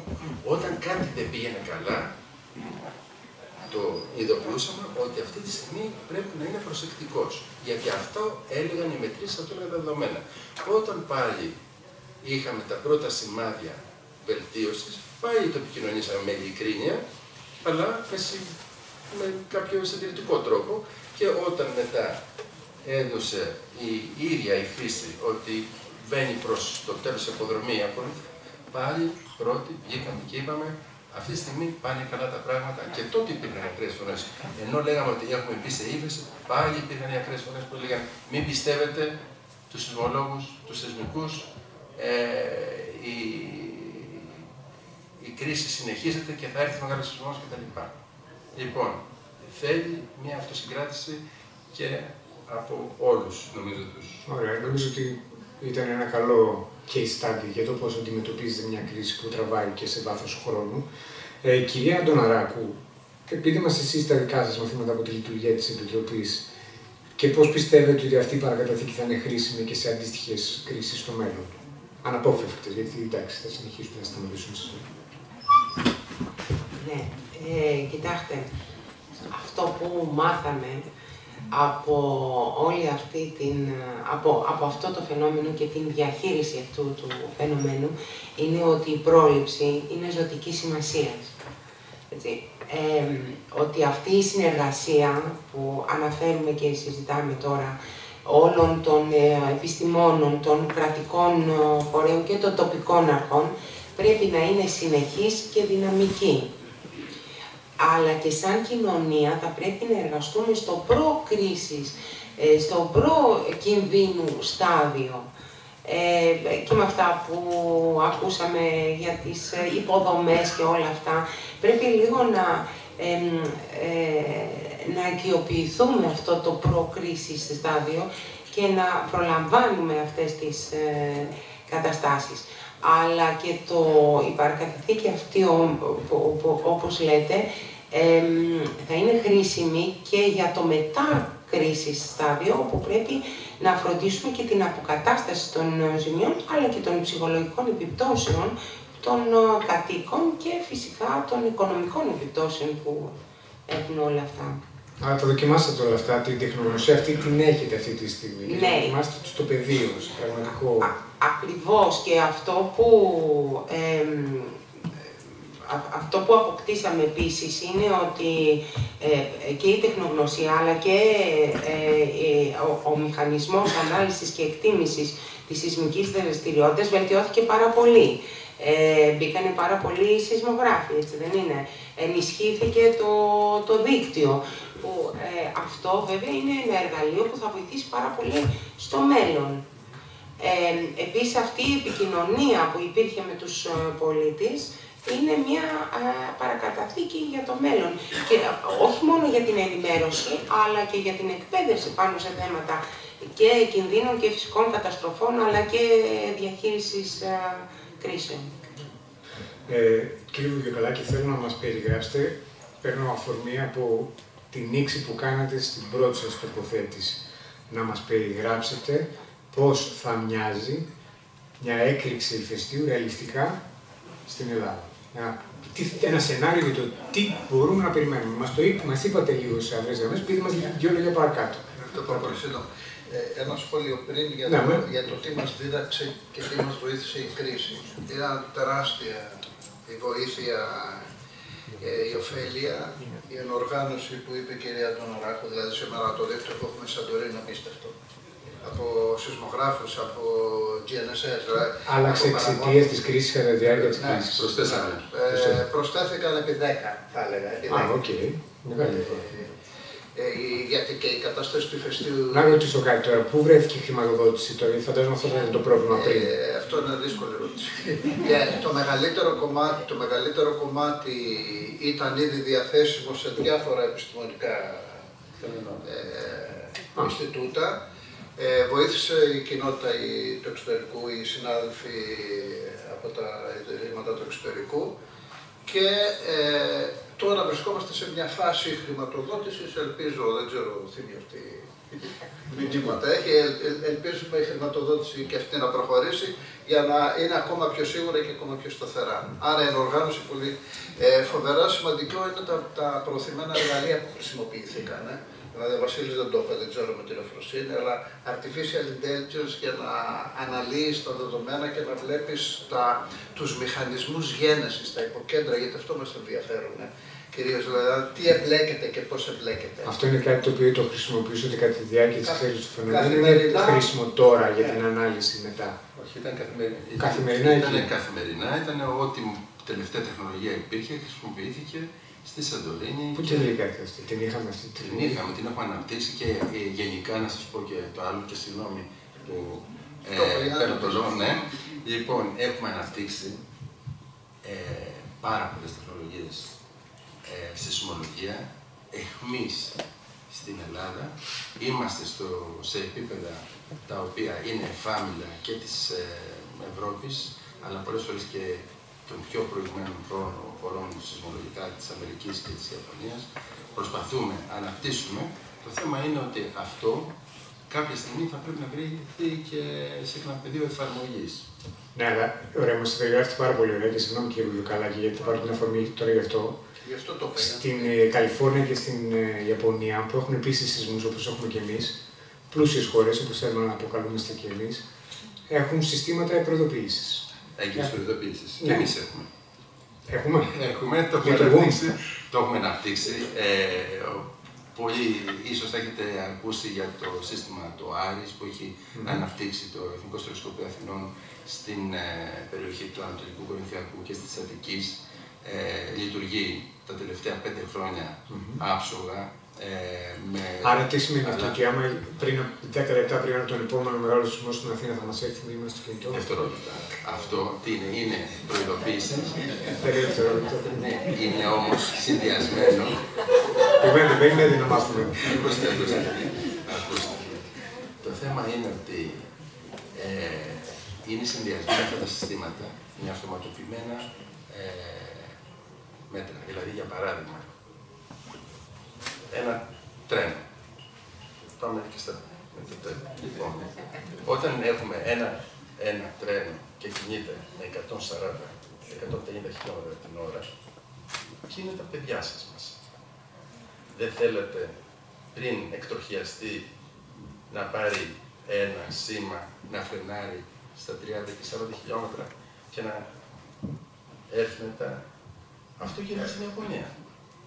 Εννοείται, για να το διευκρινίσουμε, αν ξέρουμε ότι θα γίνει σεισμός. Όχι, ο σεισμός γίνεται και πριν φτάσει. Πριν φτάσει στο τρένο, σημείο που βρίσκεται το τρένο. Πριν φτάσει, ο σεισμός δηλαδή δεν είναι πρόγνωση, είναι προειδοποίηση. Όλα αυτά τα συστήματα. Αφού γίνει ο σεισμός. Αφού γίνει ο σεισμός, έχουμε μηχανήματα στην περιοχή, γίνεται άμεση επίλυση μέσα σε 4 δευτερόλεπτα το πολύ και 3 δευτερόλεπτα. Και στέλνει το σήμα που είναι μακριά από το επίκεντρο και πριν φτάσει το σεισμικό κύμα και εκτροχιαστεί το τρένο ή οτιδήποτε, προλαβαίνει να προετοιμαστεί, να φρενάρει και ερχόμενο το σεισμικό κύμα το βλέπει το τρένο. Ναι, ήθελα και εγώ να ζητήσω διευκρινήσεις πάνω σε αυτό. Ακόμη και κάτι άλλο. Είναι πάρα πολλές εφαρμογές. Είναι πάρα πολλές εφαρμογές και για τους αγγλικιστήρες και για τα χημικά εργοστάσια, να βγαίνουν ατυχήματα. Όλα αυτά είναι κυρίως αυτοματοποιημένα. Και πολλές περιοχές, και όπως είπατε και στην Καλιφόρνια και στην Ιαπωνία, που έχουν και μεγάλους μακρινούς σεισμούς, προλαβαίνουν και οι κάτοικοι να λαμβάνουν θέσεις ασφάλειας. Δηλαδή, πέφτουν κάτω από τα πλανία οι μαθητές και ασφαλίζονται κτλ. Αυτό είναι ένα μέτρο το οποίο ναι μεν είναι 20 δευτερόλεπτα και τα 20 δευτερόλεπτα μοιάζουν πάρα πολύ. Το έχουμε αυτό. Το έχουμε. Για μακρινούς σεισμούς. Για μακρινούς σεισμούς μπορεί να είναι και λεπτό για μακρινούς σεισμούς. Αν μιλάμε τώρα όμως για 50 χιλιόμετρα μακριά απόσταση, τότε πάμε ή 30 χιλιόμετρα, πάμε σε 40 χιλιόμετρα, πάμε σε τάξη δευτερολέπτων, λίγο δευτερολέπτων. Εγώ ο ίδιος λέω ότι είναι μόνο για αυτοματοποιημένα μέτρα. Είναι δηλαδή, γλιτώνουν πάρα πολλά πράγματα εξαιτίας αυτών των αυτοματοποιημένων μέτρων. Δηλαδή, κάποια στιγμή θα γίνουν και ψηλά κτίρια. Ήδη χτίζονται στο ελληνικό, σε διάφορα. Γιατί να μην υπάρχει στα σανσέρ, να μην υπάρχουν διάφορα συστήματα έγκαιρης προειδοποίησης, να φρενάρει το σανσέρ πριν έρθει η δόνηση στο όροφο, να βγει ο κόσμος. Όλα αυτά είναι μια πραγματικότητα που είναι καθημερινότητα στην Ιαπωνία και στην Αμερική. Να βγει από την πισίνα. Ναι. Έχω να πω πολλά, αλλά θα το πω πολύ περιληπτικά. Πριν από λίγο, 4 λεπτά για ένα σεισμό 4,4 βασίλειες μεταξύ Σαντορίνης και Αμαργού πάλι. Είναι αυτοί οι σποραδικοί σεισμοί που λέμε ότι μπορεί να γίνονται από ένα συγκεκριμένο χρονικό διάστημα. Το δεύτερο είναι για τα χρήματα. Μας υποσχέθηκε ο ίδιος ο Πρωθυπουργός ότι θα μας δώσει 550.000 στα ερευνητικά Ινστιτούτα για να καλύψουμε τις άμεσες ανάγκες. Βεβαίως ο κύριος Πρωθυπουργός είπε ότι δεν ξέρω τι θα στους παριστάμενους και στις στελέχη της κυβέρνησης του Μαξίμου. Είπε ότι δεν ξέρω τι θα κάνετε, μέσα σε μερικές μέρες τα χρήματα αυτά πρέπει να είναι στους ερευνητές. Έχουν περάσει 20 μέρες και δεν νομίζουμε ότι μέσα στους 2 μήνες θα πάρουμε χρήματα.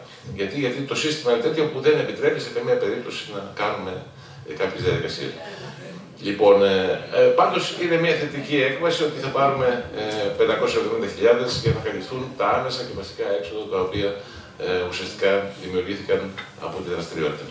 Το τρίτο είναι για αυτά που λέμε τώρα, για την έγκαιρη προειδοποίηση. Ήμουν μαζί με τον κύριο Καρύδη στο Μεξικό το 2019. Είχε γίνει ένας σεισμός μεγάλος στις 5 Σεπτεμβρίου του 2019. Είχε αρκετές επιπτώσεις στην πόλη του Μεξικού και παίρνω το αεροπλάνο όπως συνήθως και με τον κύριο Μαυρούλη και πάμε στο Μεξικό, στην πόλη. Στις 19 Σεπτεμβρίου, έτσι, έγινε ο δεύτερος πολύ μεγάλος σεισμός με καταστροφές. Γιατί δεν είχαν όμως επιπτώσεις σε θύματα? Είχαν επιπτώσεις σε θύματα, αλλά κάπου 100 άνθρωποι σκοτώθηκαν. Γιατί όμως δεν είχαν την εκατόμβη που είχαν το 1985 όταν έγινε ο πολύ μεγάλος σεισμός, εφάμενος σεισμός στο Μεξικό, όπου είχαν σκοτωθεί 15.000 άτομα. Γιατί κάθε χρόνο, 19 Σεπτέμβρη, όλο το Μεξικό συμμετέχει σε μία άσκηση για το σεισμό. Και ο σεισμός που έγινε την ίδια ώρα με το σεισμό του 85, δηλαδή είναι τέλεια σύμπτωση αυτή, έτσι. Η ίδια μέρα, η ίδια ώρα, 19 Σεπτεμβρίου, μετά τόσα χρόνια. Λοιπόν, το 85 έγινε ο μεγάλος σεισμός με τα 15.000 θύματα και όταν πήγαμε εμείς έγινε ο δεύτερος, ο άλλος σεισμός την ίδια μέρα, την ίδια ώρα. Συμμετείχαν όλοι σε άσκηση. Και ήταν όλοι έξω. Και μάλιστα έχουμε πολύ ωραία έτσι, βίντεο που δείχνουν τα κτίρια να πέφτουν και ο κόσμος να είναι στα γήπεδα, συγκεντρωμένος ο κόσμος, γιατί ήταν σε περίπτωση της άσκησης. Λοιπόν, μετά. Παρόλο ότι ο σεισμός δεν έγινε από εκεί που το περιμέναμε, έγινε από το άλλο. Από άλλο σημείο. Είχαν εγκαταστήσει τα όργανα. Λοιπόν, μετά 4 μέρες, σηκωθήκαμε το ξενοδοχείο και παίρναμε πρωινό στο ισόγειο. Και ξαφνικά ακούμε το σήμα έγκαιρης προειδοποίησης. Είχε γίνει ο σεισμός, δεν είναι πρόγνωση, είναι έγκαιρη προειδοποίηση. Γίνεται ο σεισμός και επειδή τα σήματα τρέχουν πολύ πιο πολύ από τα σεισμικά κύματα, προλαβαίνουν σε όσο πιο μεγάλη απόσταση, τόσο πιο νωρίς, να προειδοποιήσουν τον κόσμο. Λοιπόν, βγαίνουμε λοιπόν, ηχεί το σήμα, μια πρώτη τάξη ευκαιρία με τον Σπύρο και τον κύριο Καρύδη να αποθανατήσουμε το γεγονότο που λέει και ο Χατζηχρήστος. Λοιπόν, με τις κάμερες στο χέρι βγαίνουμε έξω, χωρίς συγκέντρωση απ' έξω του ξενοδοχείου, σηματωμένοι κτλ. Πηγαίνουμε στον χώρο, καθόμαστε σαν νηφούρενοι στον χώρο και περιμένουμε με τις κάμερες στο χέρι να έρθει ο σεισμός. Περνάει 1 λεπτό, 2 λεπτά, 3 λεπτά, 10 λεπτά, 15 λεπτά και ξαφνικά μας λένε ακυρώνεται το σήμα γιατί ήταν λάθος. Ήταν ένας σεισμός βάθους, τον οποίο είχαμε ανοιχνεύσει και ο οποίος ούτε καν τον καταλάβαμε. Είναι πρωτόλιο το σύστημα του Μεξικού. Λοιπόν, θετικότατο. Ποιο ήταν το αρνητικό? Το αρνητικό ήταν να μαθαίνουμε μέσα σε 2-3 ώρες ότι σκοτώθηκαν 120 άτομα από το λάθος σήμα. Έτσι. Πηδήξαν από τα παράθυρα, πηδήξαν τους πεδράτες, πανικός κτλ. Κάθε μία τεχνολογική καινοτομία έχει και τα θετικά, έχει και τα αρνητικά. Εμείς τέτοιο σύστημα και πάω πριν να έρχομαι στον κύριο Βουγιουκαράκη γιατί τον περάσαμε. Έχουμε. Σύστημα έγκαιρης προειδοποίησης. Σύστημα έγκαιρης προειδοποίησης. Ενεργεία έχουμε. Όχι, ενεργεία δεν έχουμε. Αυτή τη στιγμή έχουμε πάρα πολύ. Ναι. Λαοί όπως η Αμερική και στην Αμερική και στην Ιαπωνία. Στην Ελλάδα δεν έχουμε. Θα μπορούσαμε να έχουμε, απλά χρειάζεται μια απόφαση για το... δηλαδή αυτή τη στιγμή η Αττική καλύπτεται σε όλο το από τέτοια μηχανήματα και ο Ανατολικός Κορινθιακός, αν επεκτείνουμε και ακόμα λίγο 20-30 χιλιόμετρα, αλλά τι χρειάζεται, παρότι στην Αμερική λειτουργεί άψογα και στην Ιαπωνία, μέχρι να το συνηθίσει ο κόσμος, γιατί... Αυτό που είπε ο κύριος Λέγκας, το οποίο στην Αμερική δηλαδή, μάλιστα και στην Ιαπωνία έχουν βάλει και πολλά φιλμ που τα βλέπουμε και βλέπουν, ας πούμε, ότι παρακολουθούν την τηλεόραση και το καταγράφουν οι Ιαπωνέζοι με το κινητό τους. Πιπ, λένε έρχομαι, ξέρω εγώ, γίνεται σεισμός κτλ. Και περιμένουν και μετά περνάει, ξέρω εγώ, 20-30 δευτερόλεπτα και αρχίζει το κούνημα κτλ. Και το διασκεδάζουν οι Ιαπωνέζοι. Το ζήτημα είναι ότι μέχρι να φτάσουμε σε ένα σημείο, γιατί υπάρχει όχι μόνο και η πληροφορία του σεισμού και για το σεισμό, γιατί αυτό που είπε ο Θήμιος, είναι του Μεξικό, το οποίο έχει απλά ειρήνες. Στην Αμερική και στην Ιαπωνία υπάρχει αντίστροφη μέτρηση. Υπάρχει 20, 19, 18, 17, αρχίζει. Ναι, προσέχετε, και σας λέει όμως, και αν μετακινηθείτε, δηλαδή υπάρχει ένα κόκκινο σήμα, ένα κίτρινο σήμα, ανάλογα με το τι ένταση θα βιώσει στη θέση που είναι, έχουν την προειδοποίηση. Κύριε Βουγιουκαλάκη, έκλεισε η φεστιβάλ στην Ελλάδα. Και τελείωσε με τα μαθήματα. Δεν μας είπατε όλα τα. Ναι, έλεγα για την κρίση. Ναι. Πραγματικά είναι αυτά τα προωθημένα εργαλεία που χρησιμοποιήθηκαν και μπορώ να σας διαβεβαιώσω ότι είμαστε σχεδόν στο ίδιο επίπεδο με τα πιο προηγμένα Ινστιτούτα του Εξωτερικού. Γιατί αυτό που δεν είπαμε ήταν ότι στο βραδινό καφέ, γιατί μας κάναμε βραδινό καφέ, κάθε βράδυ ήμασταν καμιά 30 σε διάσκεψη και λέγαμε τι γίνεται τη μέρα, τι σκέφτεται το καθένα κτλ. Περίπου 10 άτομα ήταν από το εξωτερικό. Από άλλα Ινστιτούτα που έχουν με τεράστια εμπειρία, γιατί εμείς έχουμε πολύ λίγη εμπειρία στις κρίσεις. Οπότε είμαστε πια σε ένα επίπεδο πολύ καλό. Αυτό είναι που απέδειξε η κρίση. Η ενοργάνωση βοήθησε πολύ, δηλαδή σήμερα τουλάχιστον η περιοχή της Σαντορίνης και οι Κυκλάδες, θα έλεγα, είναι από απόψε ενοργάνωση τέλεια. Η εμπιστοσύνη των πολιτών και της πολιτείας στην επιστημονική κοινότητα ανέβηκε πολύ. Και αυτό νομίζω είναι πολύ θετικό για την κρίση. Γιατί πραγματικά ήταν άψογη συνεργασία και η αντιμετώπιση από τους Έλληνες επιστήμονες που συμμετείχαν στις επιτροπές. Και η ενημέρωση των πολιτών λειτουργήσε αρκετά καλά, αλλά είναι και το βασικό ζητούμενο για τις επόμενες φάσεις.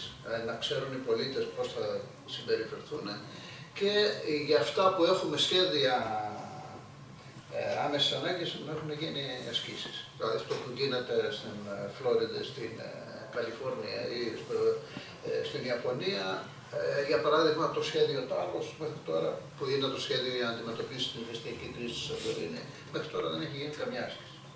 Οπότε για να εφαρμοστεί πρέπει να γίνονται ασκήσεις, να είναι έτοιμοι οι πολίτες που δείξανε μια ωριμότητα, γιατί έφυγε κάποιος κόσμος από τη Σαντορίνη, παρόλα αυτά οι πολίτες δείξανε μια ωριμότητα. Και εάν όμως έχουν γίνει αυτές οι ασκήσεις, μπορείς να έχεις και τα ωφέλη, διαφορετικά δεν θα τα έχεις. Αυτό σε ό,τι αφορά την κρίση. Τώρα, πάμε το καλό επίσης για να διαχωρίσουμε τους σεισμούς από τα ηφαίστεια είναι ότι τα ηφαίστεια προειδοποιούν πάντα, έχουν μια πολύ συνεπή.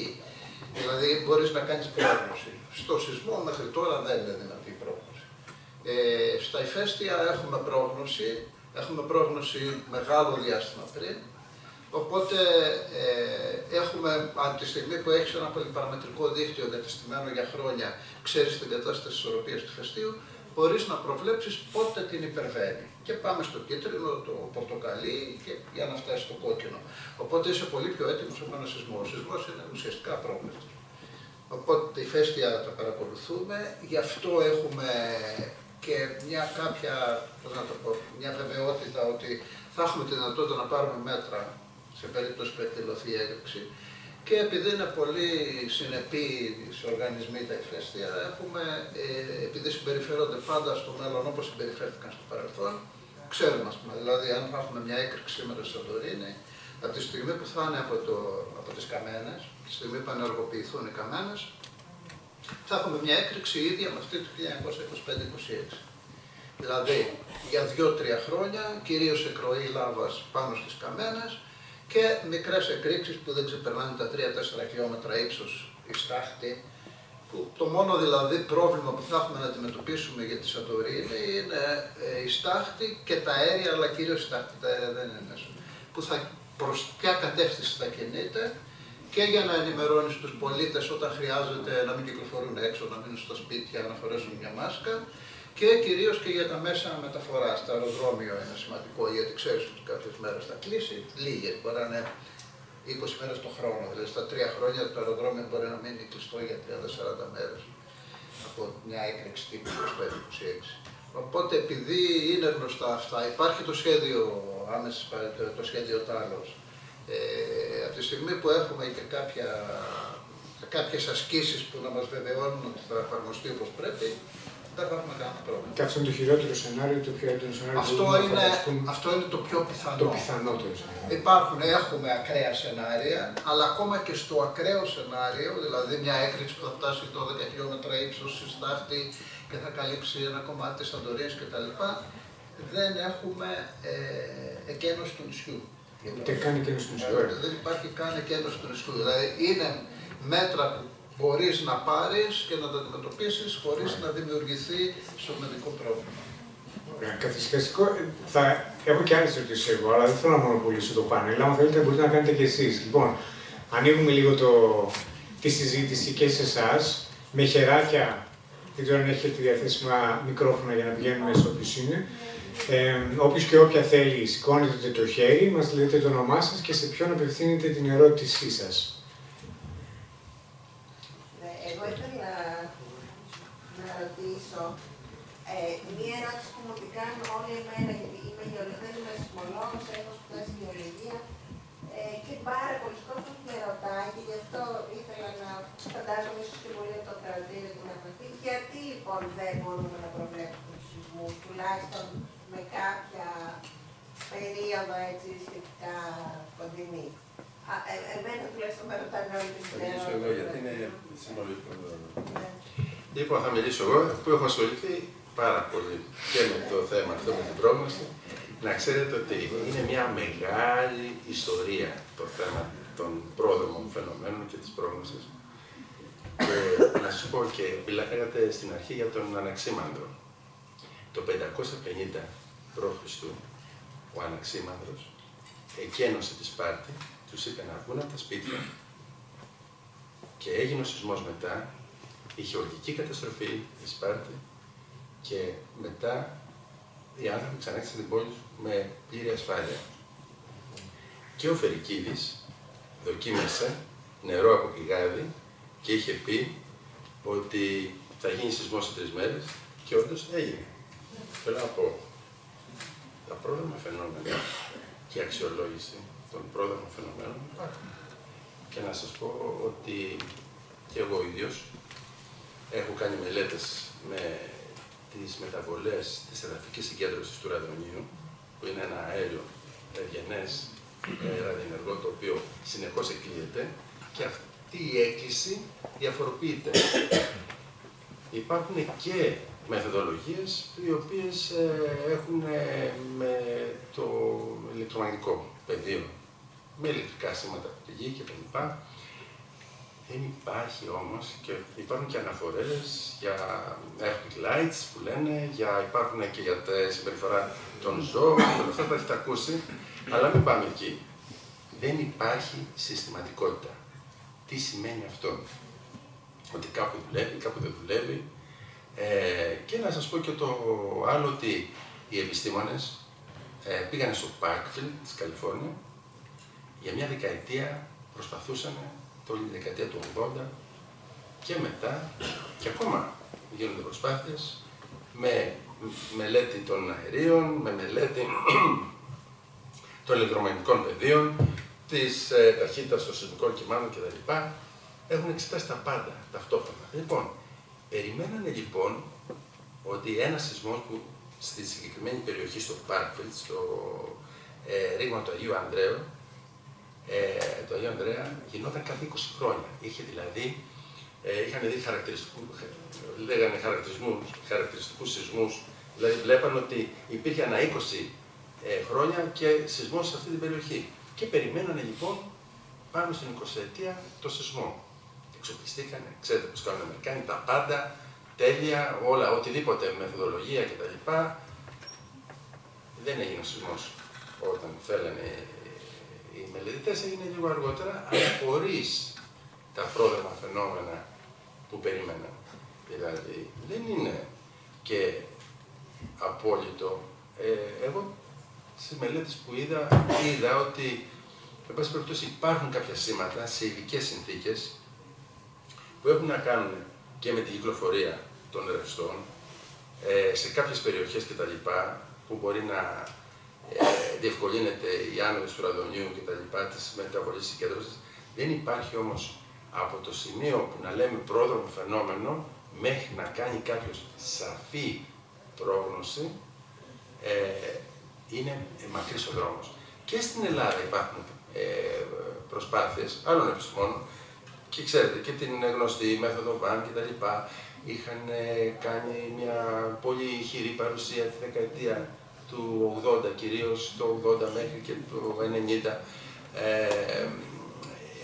Έχει αμφισβητηθεί, υπάρχουν διάφοροι που την έχουν υποστηρίξει κτλ.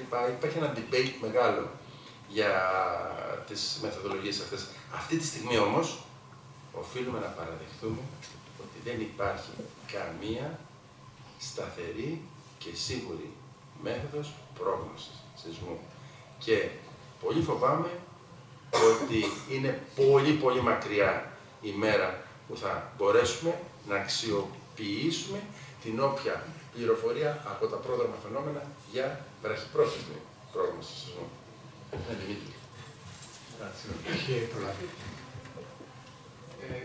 Θα ήθελα κάποιες πρόσθετες πληροφορίες πριν πω στο κύριο θέμα.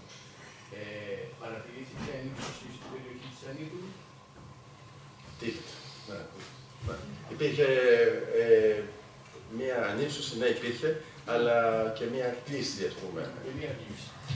Είχε πάνω στο ρήγμα, πάνω στην Άνδρο περνάει μεγάλο ρήγμα, που ήταν από τα κύρια. Εκεί λοιπόν είχε μια τελείως διαφορετική συμπεριφορά το κομμάτι του από εδώ και το από εκεί. Μας εξηγείτε και εμάς περίπου να καταλάβουμε τι είναι ανύψωση και το από εδώ.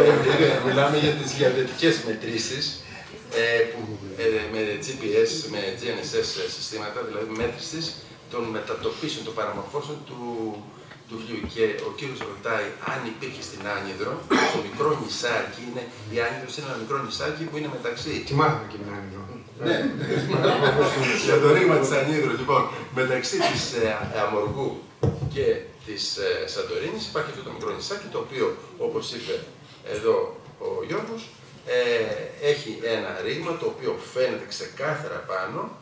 Λοιπόν, και όντως υπήρχαν παραμορφώσεις και στην Άνυδρο, όπως και σε όλη την περιοχή, η οποία περιοχή έφτασε να κινείται με πάρα πολύ μεγάλες ταχύτητες, με παραμορφώσεις κτλ. Αυτό είναι προς μελέτη, είναι πράγματα τα οποία μας οδηγούν στο ότι υπήρχε και μία διείσδυση μαγματική. Το πόσο υπήρχε, πού υπήρχε, όλα αυτά, ξέρετε, πρέπει να ταιριάξουν τα νούμερα. Το να λέμε σενάρια και εμείς μόνο μεταξύ μας μπαίνουμε στο πειρασμό, είναι από εδώ, είναι από... Όχι, πρέπει να τα βάλουμε όλα. Αλλά γιατί ρωτάτε, για ποια εξηγήστε. Θα συνεχίσω γι' αυτό. Το ξέρω. Το ξέρω, Θήμιο, το έχω δει. Στη Σμηνοσειρά περιλαμβάνεται όλους τους σεισμούς και τις 30-35 σεισμούς που έχουν. Η Σμηνοσειρά. Αυτό έχει σημασία αυτή η ερώτηση. Κοιτάξτε, προφανώς υπάρχουν οι πολύ μικροί σεισμοί που λέτε, τους αναλύουμε επειδή ήταν τεράστιος ο όγκος με μηχανική μάθηση. Με αυτές τις αυτοματοποιημένες, γιατί όταν είναι 35.000 σεισμοί, δεν είναι δυνατόν να αναλυθούν μέχρι το σημείο του 0,5 από τους αναλυτές. Γίνονται δηλαδή με αυτόματους τρόπους, με μηχανική μάθηση. Λοιπόν, και τους αναλύουμε. Πραγματικά τους αναλύουμε, όλους τους έχουμε αναλύσει με αυτές τις προηγμένες τεχνικές μηχανικής μάθησης. Ναι. Όχι, δεν μίλησα. Εάν εσείς περιλαμβάνετε σε όλη αυτή τη Σμηνοσειρά και τους μικρότατους σεισμούς. Βεβαίως. Δηλαδή θα μπορούσαν οι μικροί σεισμοί να είναι άλλης αιτίας. Προφανώς. Εκεί θέλω να συζητήσουμε το θέμα αυτό. Κοιτάξτε. Συγγνώμη, να ολοκληρώσω. Έχω μπερδευτεί λίγο μεταξύ αυτών που άκουσα από εσάς, κύριε Καραστάθη και Βουγιουκαλάκη, και της άποψης του κύριου Λέκα. Ο κύριος Λέκας, ούτε λίγο ούτε πολύ, εμέσως, μας είπε ότι οι σεισμοί είναι καθαρά τεκτονικοί. Γιατί, συγγνώμη, να ολοκληρώσω, γιατί εάν γινόταν με έναν σεισμό θα είχαμε έναν 6,5 σεισμό. Έτσι, άρα αυτό σημαίνει ότι ήταν έτοιμο να σπάσει και να μας δώσει το σεισμό. Καθαρά τεκτονικός. Εσείς όμως μας είπατε ότι εμπλέκεται και το μάγμα μέσα. Τι συμβαίνει εδώ, δεν καταλαβαίνω. Κοιτάξτε ότι Θήμιο θες να κάνεις τη διευκρίνηση, θα την κάνω εγώ και λοιπόν, κοιτάξτε, ότι υπήρχε μια τεκτονική ζώνη ενεργή, υπήρχε σε κάτω. Το ότι τα διάφορα ρευστά, γιατί το μάγμα το είπατε εσείς, εγώ είπα ρευστά. Λοιπόν, το μάγμα σίγουρα μπορεί να είχε μια συμμετοχή, μπορεί να έφτασε μέχρι το ρήγμα που ενεργοποιήθηκε, είναι ένα από τα πιθανά σενάρια. Σίγουρα όμως υπάρχει συμμετοχή ρευστών. Αυτό το βλέπουμε από τους μηχανισμούς γέννησης. Δηλαδή, εμείς κοιτάμε τα δεδομένα. Δηλαδή, βλέπουμε στους μηχανισμούς γέννησης υπάρχουν κάποιοι παράμετροι και βλέπουμε το ισοτροπικό, υπάρχουν το CLVD, διάφορες παραμέτρους που αυτές υποδεικνύουν οι παράμετροι κατά πόσο δεν είναι τεκτονικό καθαρά το φαινόμενο.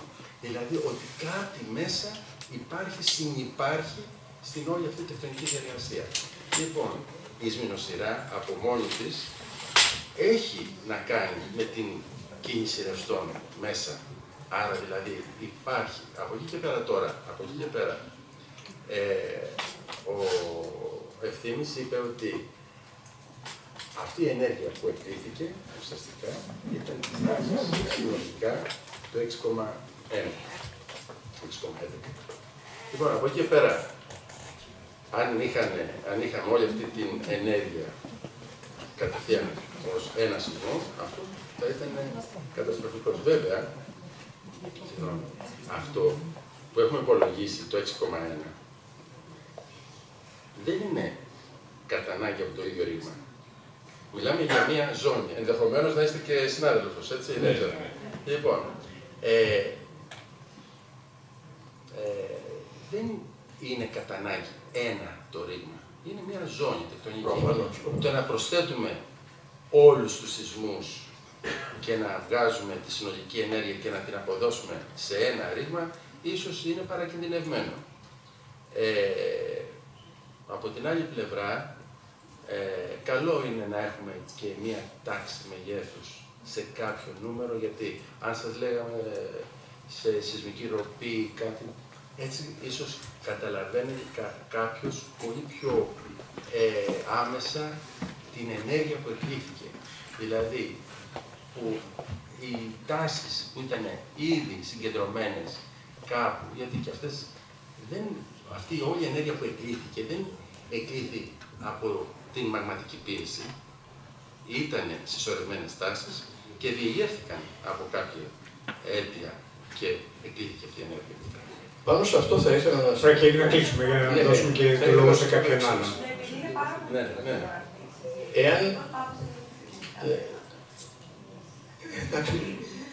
Εάν δείτε τους μηχανισμούς γέννησης σεισμών που έχουν δημοσιευθεί κιόλας, σε όλη αυτή την έκταση, στην ελλειψοειδή ουσιαστικά έκταση που περιορίζονται οι σεισμοί, θα δείτε ότι ναι μεν οι περισσότεροι σεισμοί έχουν ρήγματα σε διεύθυνση βόρειο-ανατολική, νότιο-δυτική, αλλά υπάρχουν και οι μηχανισμοί γέννησης που είναι εγκάρσιοι σε αυτή.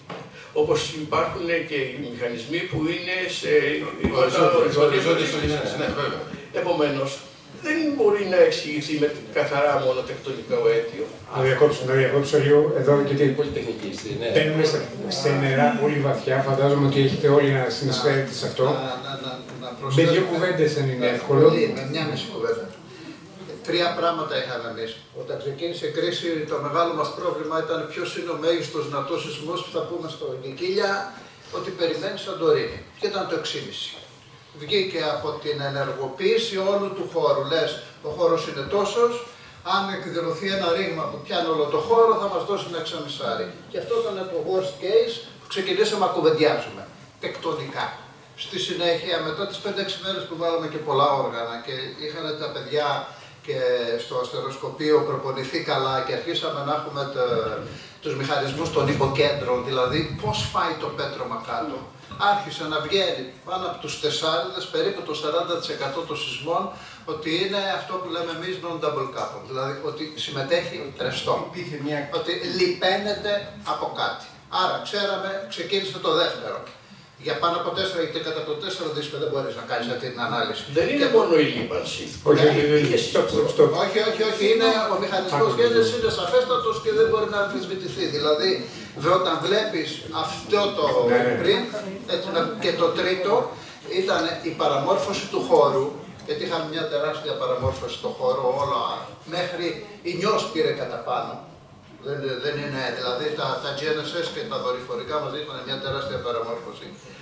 Έπρεπε με 3 μοντέλα διαφορετικά, από 3 διαφορετικά Ινστιτούτα σε όλο τον πλανήτη, μας έβγαζε ότι αυτό μπορεί να βγει και πρέπει να παίξει ένα μικρό ποσοστό ρευστού που θα εισαχθεί στο χώρο. Αυτά είναι τα 3 στοιχεία που είχαμε και γι' αυτό καταλήξαμε και αυτό το συμπέρασμα. Σούπερ. Σας παρακαλώ για περισσότερες απαντήσεις στις δημοσιεύσεις που θα βγουν μετά από όλη τη μελέτη και σε εξειδικευμένα επιστημονικά. Ναι, μετά κάνω ό,τι θέλετε. Πάμε άλλες 2 ερωτήσεις να προλάβουμε. Ο κύριος έχει ζητήσει, όχι τεχνικά θέματα παρακαλώ, η ώρα έχει αρχίσει να περνάει.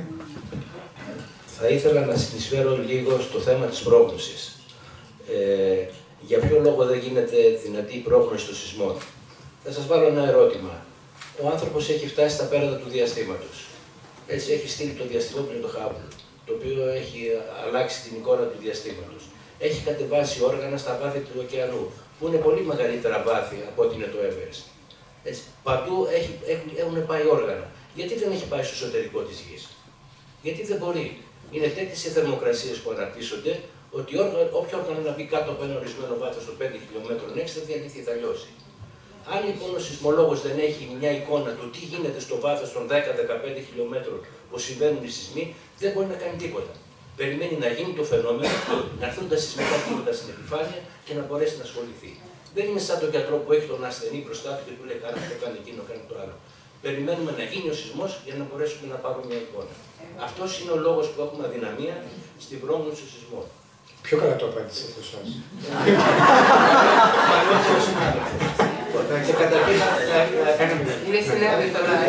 Αυτό που λέει ο συνάδελφος ισχύει απλά. Τι κάνουμε? Η όλη πρόγνωση σήμερα βασίζεται σε 2 κατευθύνσεις. Η μία είναι η μελέτη των πρόδρομων φαινομένων. Δηλαδή, τι παρατηρήσεις έχουμε κάνει πριν από σεισμούς. Να μας εξηγήσετε ότι δεν υπάρχει επαναληψιμότητα. Ναι, λοιπόν, ναι, υπάρχουν τα πρόδρομα και υπάρχουν και οι άλλες μεθοδολογίες που βλέπουν την εξέλιξη της σεισμικότητας, δηλαδή με προσεισμούς κτλ. Εν πάση περιπτώσει, πάμε εκεί πίσω. Δεν ξέρω ποιος το έχει ζητήσει πρώτος. Να δείξει εσάς πρώτα. Εμένα μιλάτε. Όχι. Σε μένα. Σε εσάς, ναι. Ναι, καλησπέρα. Και πάλι ήθελα να ρωτήσω να πω ένα θέμα αφελούς ανθρώπου που δεν έχει γνώσεις επιστημονικές σε αυτό το επίπεδο. Ήθελα να ρωτήσω, αφού μιλήσατε για σεισμοσειρά, που δεν είναι ο μεγάλος σεισμός που φέρνει τα φαινόμενα, τα πολύ άσχημα σε μια στιγμή, και έχουμε μια σεισμοσειρά που διαρκεί πολλούς μήνες, ήθελα να ρωτήσω ειδικά τον κύριο Λέκα, κατά πόσο αυτή η σεισμοσειρά που έχει μια συνεχή δόνηση, συνεχή, και ποιο είναι εκείνο το σημείο που μπορεί να πει κανείς ότι υπάρχει μια πραγματικά σοβαρή καταπώνηση στο κτηριακό κομμάτι. Δηλαδή, είναι πιο μεγάλη καταπώνηση αυτή τη στιγμή που είναι συνεχής σεισμοί μιας μικρότερης έντασης. Θα παραπέμψω στον κύριο Καρίδη την ερώτηση, ο οποίος είναι ειδικός στην αντισεισμική τεχνολογία, οπότε μπορείτε να απαντήσετε, κύριε Καρίδη. Είναι το αφελούς ατόμου.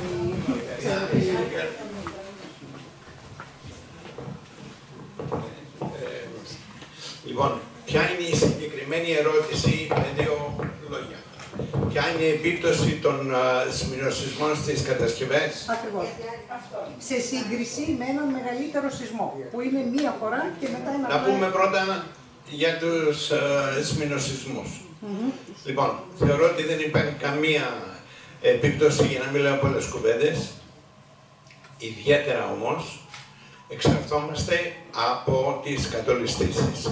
Το είπε ο κύριος Λέκας, το έχουν ερευνήσει, έχει γίνει πραγματικότητα, αποδεικνύεται ότι πράγματι, έστω και με μικρούς σεισμούς, επειδή από την άλλη μεριά όλα μας τα υλικά, είτε εδαφικά είτε κτηριακά, έχουν μνήμη, προσθέτουν δηλαδή στην ιστορία που περνούν τις δονήσεις, και μικρότερο σεισμός να γίνει στη συνέχεια, θυμούνται τι έχει γίνει πριν από αυτόν, αθροιστικά, και μπορεί να έχουμε κατολίσθηση, αλλά μνήμη στα κτίρια τα οποία έχουν μία μικρή, πολύ μικρή καταπώνηση, δεν υπάρχει, διότι η συμπεριφορά είναι καθαρά ελαστική.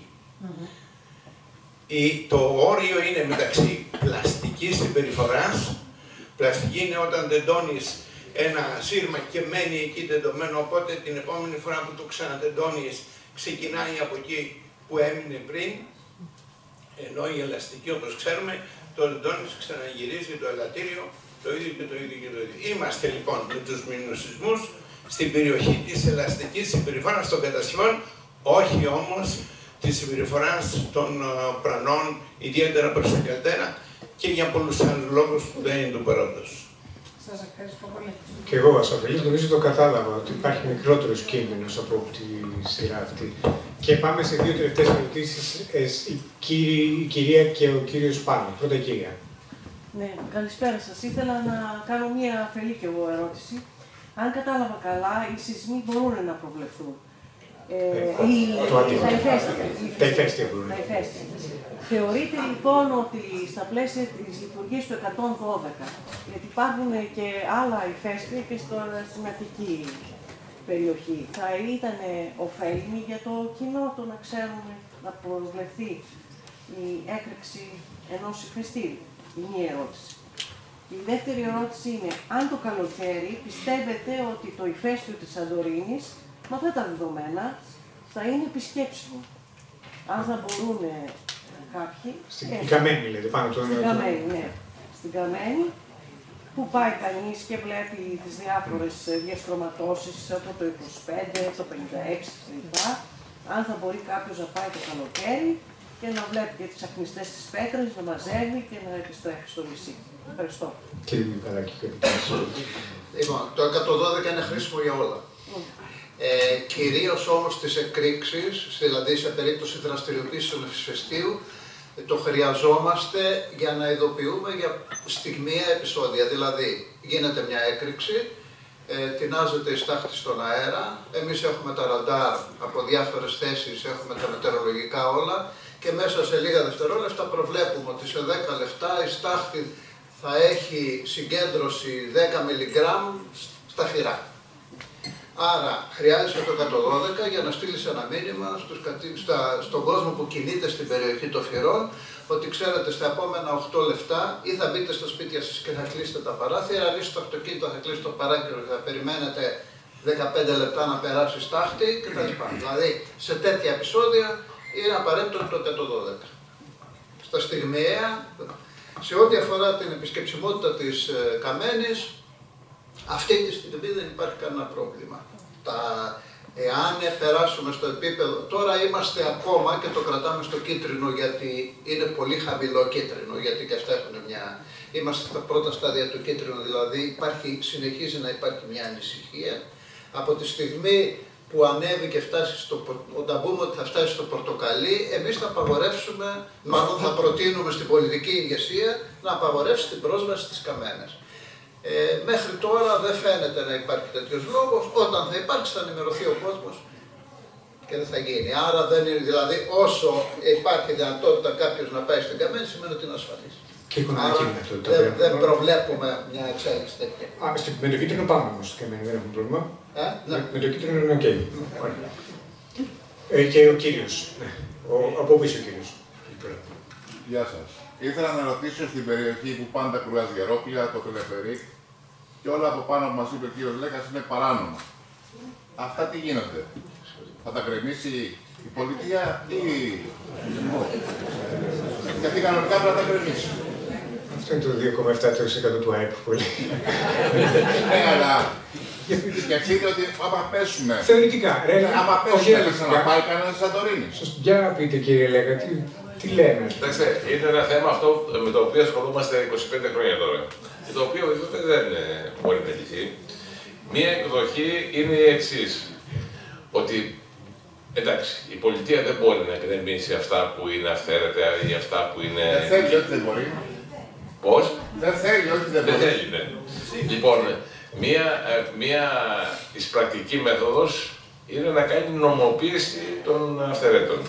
Δηλαδή, λέμε καμιά φορά για τις πλημμύρες οι οποίες καταστρέφουν περιοχές. Λέμε για τους σεισμούς οι οποίοι καταστρέφουν περιοχές. Λέμε για τα, όχι τόσο πολύ για τα ηφαίστεια, αλλά για όλους τους άλλους κινδύνους. Λοιπόν, όταν η ίδια η πολιτεία από το 1950 μέχρι και πρόσφατα, δηλαδή το 2010-2015, δεν θυμάμαι την τελευταία φορά που έγινε επανατακτοποίηση. Δηλαδή, η πιο εύκολη περίπτωση πριν από κάθε εκλογή είναι να νομοποιήσουμε τα αυθαίρετα. Αυτό συνέβαινε σε όλες τις εκλογές, τις βουλευτικές εκλογές. Λοιπόν, στη συνέχεια ξεφύγαμε από την νομοποίηση των αυθαιρέτων και πήγαμε στην τακτοποίηση. Μετά επανατακτοποίηση κτλ. Δηλαδή η ίδια πολιτεία, ήταν μάλλον πολύ πιο εύκολο να κάνει κάποιος αυθαίρετο παρά να κάνει μια νόμιμη κατασκευή. Έτσι. Γιατί ήξερα ότι ποτέ δεν θα τιμωρηθεί. Κάτι αντίστοιχο, αλλά σε υπερβολικό βαθμό, συμβαίνει και στην καρδέρα της Σαντορίνης. Δυστυχώς, σας είπα, είχα χαρτογραφήσει το δημόσιο κτήμα της Σαντορίνης το 2002, το οποίο με πολύ αντικειμενικά κριτήρια, ήταν 3 γραμμές οι οποίες έπρεπε να ξέρουμε το κοινό τόπο των γραμμών αυτών για να οριοθετήσουμε το φυσικό μνημείο. Γιατί είναι φυσικό μνημείο, δεν είναι οτιδήποτε. Λοιπόν, και από αυτή τη γραμμή τώρα, σε μερικές θέσεις κάτω από το ημεροβίλι και κάτω από την Νία, έχει φτάσει στο μισό της καρδέρας. Αυτά έχουν ευξημένη, είναι ευξημένος ο κίνδυνος, έχουν πολύ ευξημένη τροτότητα. Τώρα, το τι θα γίνει με αυτά, το τι διαδικασίες θα ακολουθούν, αυτό είναι θέμα πολιτείας. Βλέπετε τι γίνεται, δηλαδή ζούμε την παράνοια. Βλέπετε στη Ρόδο 20 χρόνια δρούσε το κύκλωμα, έτσι, και την άλλη στιγμή δικαστές και, πώς το λένε, της πολυδομίας πήραν ένα καφέ μαζί. Λοιπόν, με ρωτάει μια φορά και το κλείνω, δηλαδή με ρωτάει μια φορά στο δικαστήριο, είχα πάει στο δικαστήριο για μια πλημμύρα της Μάλτας. Λοιπόν, και τους ανέπτυξα τα θέματα των φυσικών καταστροφών, γιατί οι δικαστές δεν ξέρουν και τίποτα το ιδιαίτερο. Τους έκανα μάθημα τις 2-3 δικάσιμες μέρες. Λοιπόν, και αφού τους ανέπτυξα όλη την επιχειρηματολογία, μου λένε, εσείς κύριε Λέκα, σαν καθηγητής, υπεύθυνο άτομα κτλ. Γιατί δεν βάζετε μυαλό και δεν παρεμβαίνετε όπως οφείλετε στην πολιτεία για να μην γίνονται αυτά που γίνονται? Η απάντηση δική μου ήταν εξής. Ότι εσείς κύριε δικαστές, γιατί κάνατε 8 χρόνια για να οριοθετήσετε ένα ποτάμι μέσα στο οποίο είναι αυθαίρετο? Έτσι. Είναι απλό. Όλοι φταίμε. Και αν και αυτή θα ήταν ωραία τελευταία κουβέντα, γιατί και στη συζήτησή μας σας έχω υποσχεθεί εσάς να μας κάνετε την τελευταία ερώτηση. Και μετά παρεμπιπτόντως σας προτρέπω να πιάσετε τους ομιλητές του πάνελ απ' έξω και χειρονακτικά αν χρειαστεί, για να τους κάνετε τις πιεστικές ερωτήσεις. Μισό λεπτά και να κάνει την ερώτηση ο κύριος. Παρακαλώ. Έχουμε περίπου το 30% του σεισμού της Ευρώπης και έχουμε μια εμπειρία πλέον σαν χώρα του σεισμού, τι να κάνουμε κτλ. Έχουμε όμως πολλούς τουρίστες, ειδικά στη Σαντορίνη, ο πληθυσμός το καλοκαίρι πάει 5 και 6 έχει φτάσει τα τελευταία χρόνια.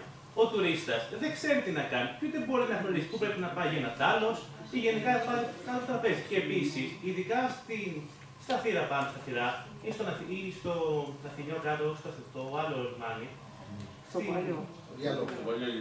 Στο παλιό λιμάνι, όταν έρχεται το Ζερόπλαιο, έχει 2.000 κόσμο κάτω και περιμένει μια μισή ώρα να ανέβει πάνω. Αν γίνει κάτι, τι θα γίνει με αυτό το κόσμο? Που είναι στα σοκάκια ή εκεί πέρα. Γι' αυτό τα κλείσαμε φέτος. Γιατί η Σαντορίνη είναι σχετικά μικρό νησί. Μικρό νησί, ναι. Υπερπληθυσμό το καλοκαίρι. Στην Αθήνα, ας πούμε, εντάξει, κάτι γίνεται. Και επιχειρησιακά σχέδια περιλαμβάνουν την ενημέρωση και την κινητοποίηση του μηχανισμού για το τουριστικό. Και γενικότερα αυτό δεν είναι μόνο για τη Σαντορίνη, αλλά και κατά επέκταση στο μέλλον πιστεύω είναι πολύ όριμο το να πούμε πρέπει να κάνουμε μια εκπαίδευση κάπου και του υπόλοιπου τουρίστε που έχουμε στην Αθήνα ή οπουδήποτε άλλο στην Ελλάδα. Γιατί γίνονται σεισμοί και είχε γίνει το 19 το καλοκαίρι ένα σεισμό στην Αθήνα, 4,5 ήταν. 19. Ναι, είχε γίνει μεγάλο πανικό του τουριστή. Και μένω το 10 ώρα, κάτι τέτοιο. Αυτό αγγίζεται ένα μεγάλο θέμα που αγγίζει και άλλα θέματα βέβαια πέρα από το σεισμό και των ηφαιστείων. Θυμόμαστε τη φωτιά στη Ρόδο, όπου 30.000 άνθρωποι χρειάστηκε να κινηθούν, πολλοί από αυτούς τουρίστες. Παρ' όλα αυτά υπάρχουν σε πολλές περιοχές και σε πολλά ξενοδοχεία που γίνονται ασκήσεις και εκπαίδευση πάνω σε θέματα αυτά που έχετε πει. Πριν ένα χρόνο κάναμε μια άσκηση στην Κρήτη, έτσι δεν είναι, στο Ηράκλειο. Οπότε υπάρχει αυτό στα σχέδια. Υπάρχει στο σχέδιο. Είμαστε και μια τελευταία τοποθέτηση για να το κλείσουμε εδώ. Θέλω να πω ότι για το θέμα των σεισμών και των επιπτώσεων του σεισμού θεωρώ ότι όλοι μας φταίμε. Και θα σας πω ένα παράδειγμα. Τόσο στο σεισμό του 81 των Αλκιονίδων όσο και του 99 της Σπάρνηθας κάναμε στο εργαστήριο μία έρευνα. Ποια ήταν αυτή η έρευνα? Ήταν να δούμε το πότε φτιάχτηκαν τα κτίρια που έπαθαν ζημιές. Κάναμε λοιπόν ένα νομογράφημα. Εκεί βάλαμε οριζοντίως τη χρονολογία. Κατακορύφως τον αριθμό των κτιριών που πάθανε ζημιά. Και βλέπω σε κάποιες χρονικές περιόδους να είναι ψηλά, δηλαδή πάρα πολλά κτίρια που πάθανε ζημιά ήταν τότε. Μετά νέκρα. Μετά τότε. Μετά τότε λέμε, τι γίνεται εδώ πέρα, γιατί τόσες πολλές καταστροφές σε αυτές τις περιόδους. Και απεδείχθη ότι ήταν η περίοδοι των εκλογών. Προεκλογικές περίοδοι. Ακριβώς το πίκαν, η κορυφή των ζημιών έδειχναν πότε γίνανε οι εκλογές. Η σημερινή συζήτηση είχε τα πάντα. Συγκίνηση, αγωνία, απόγνωση, άγχος, αισιοδοξία, διδάγματα, καλά νέα. Είχαμε ερωτήσεις από το κοινό, είχαμε απαντήσεις από το κοινό, είχαμε τα πάντα. Θα ήθελα ένα θερμό χειροκρότημα για τους ομιλητές και τις ομιλίες.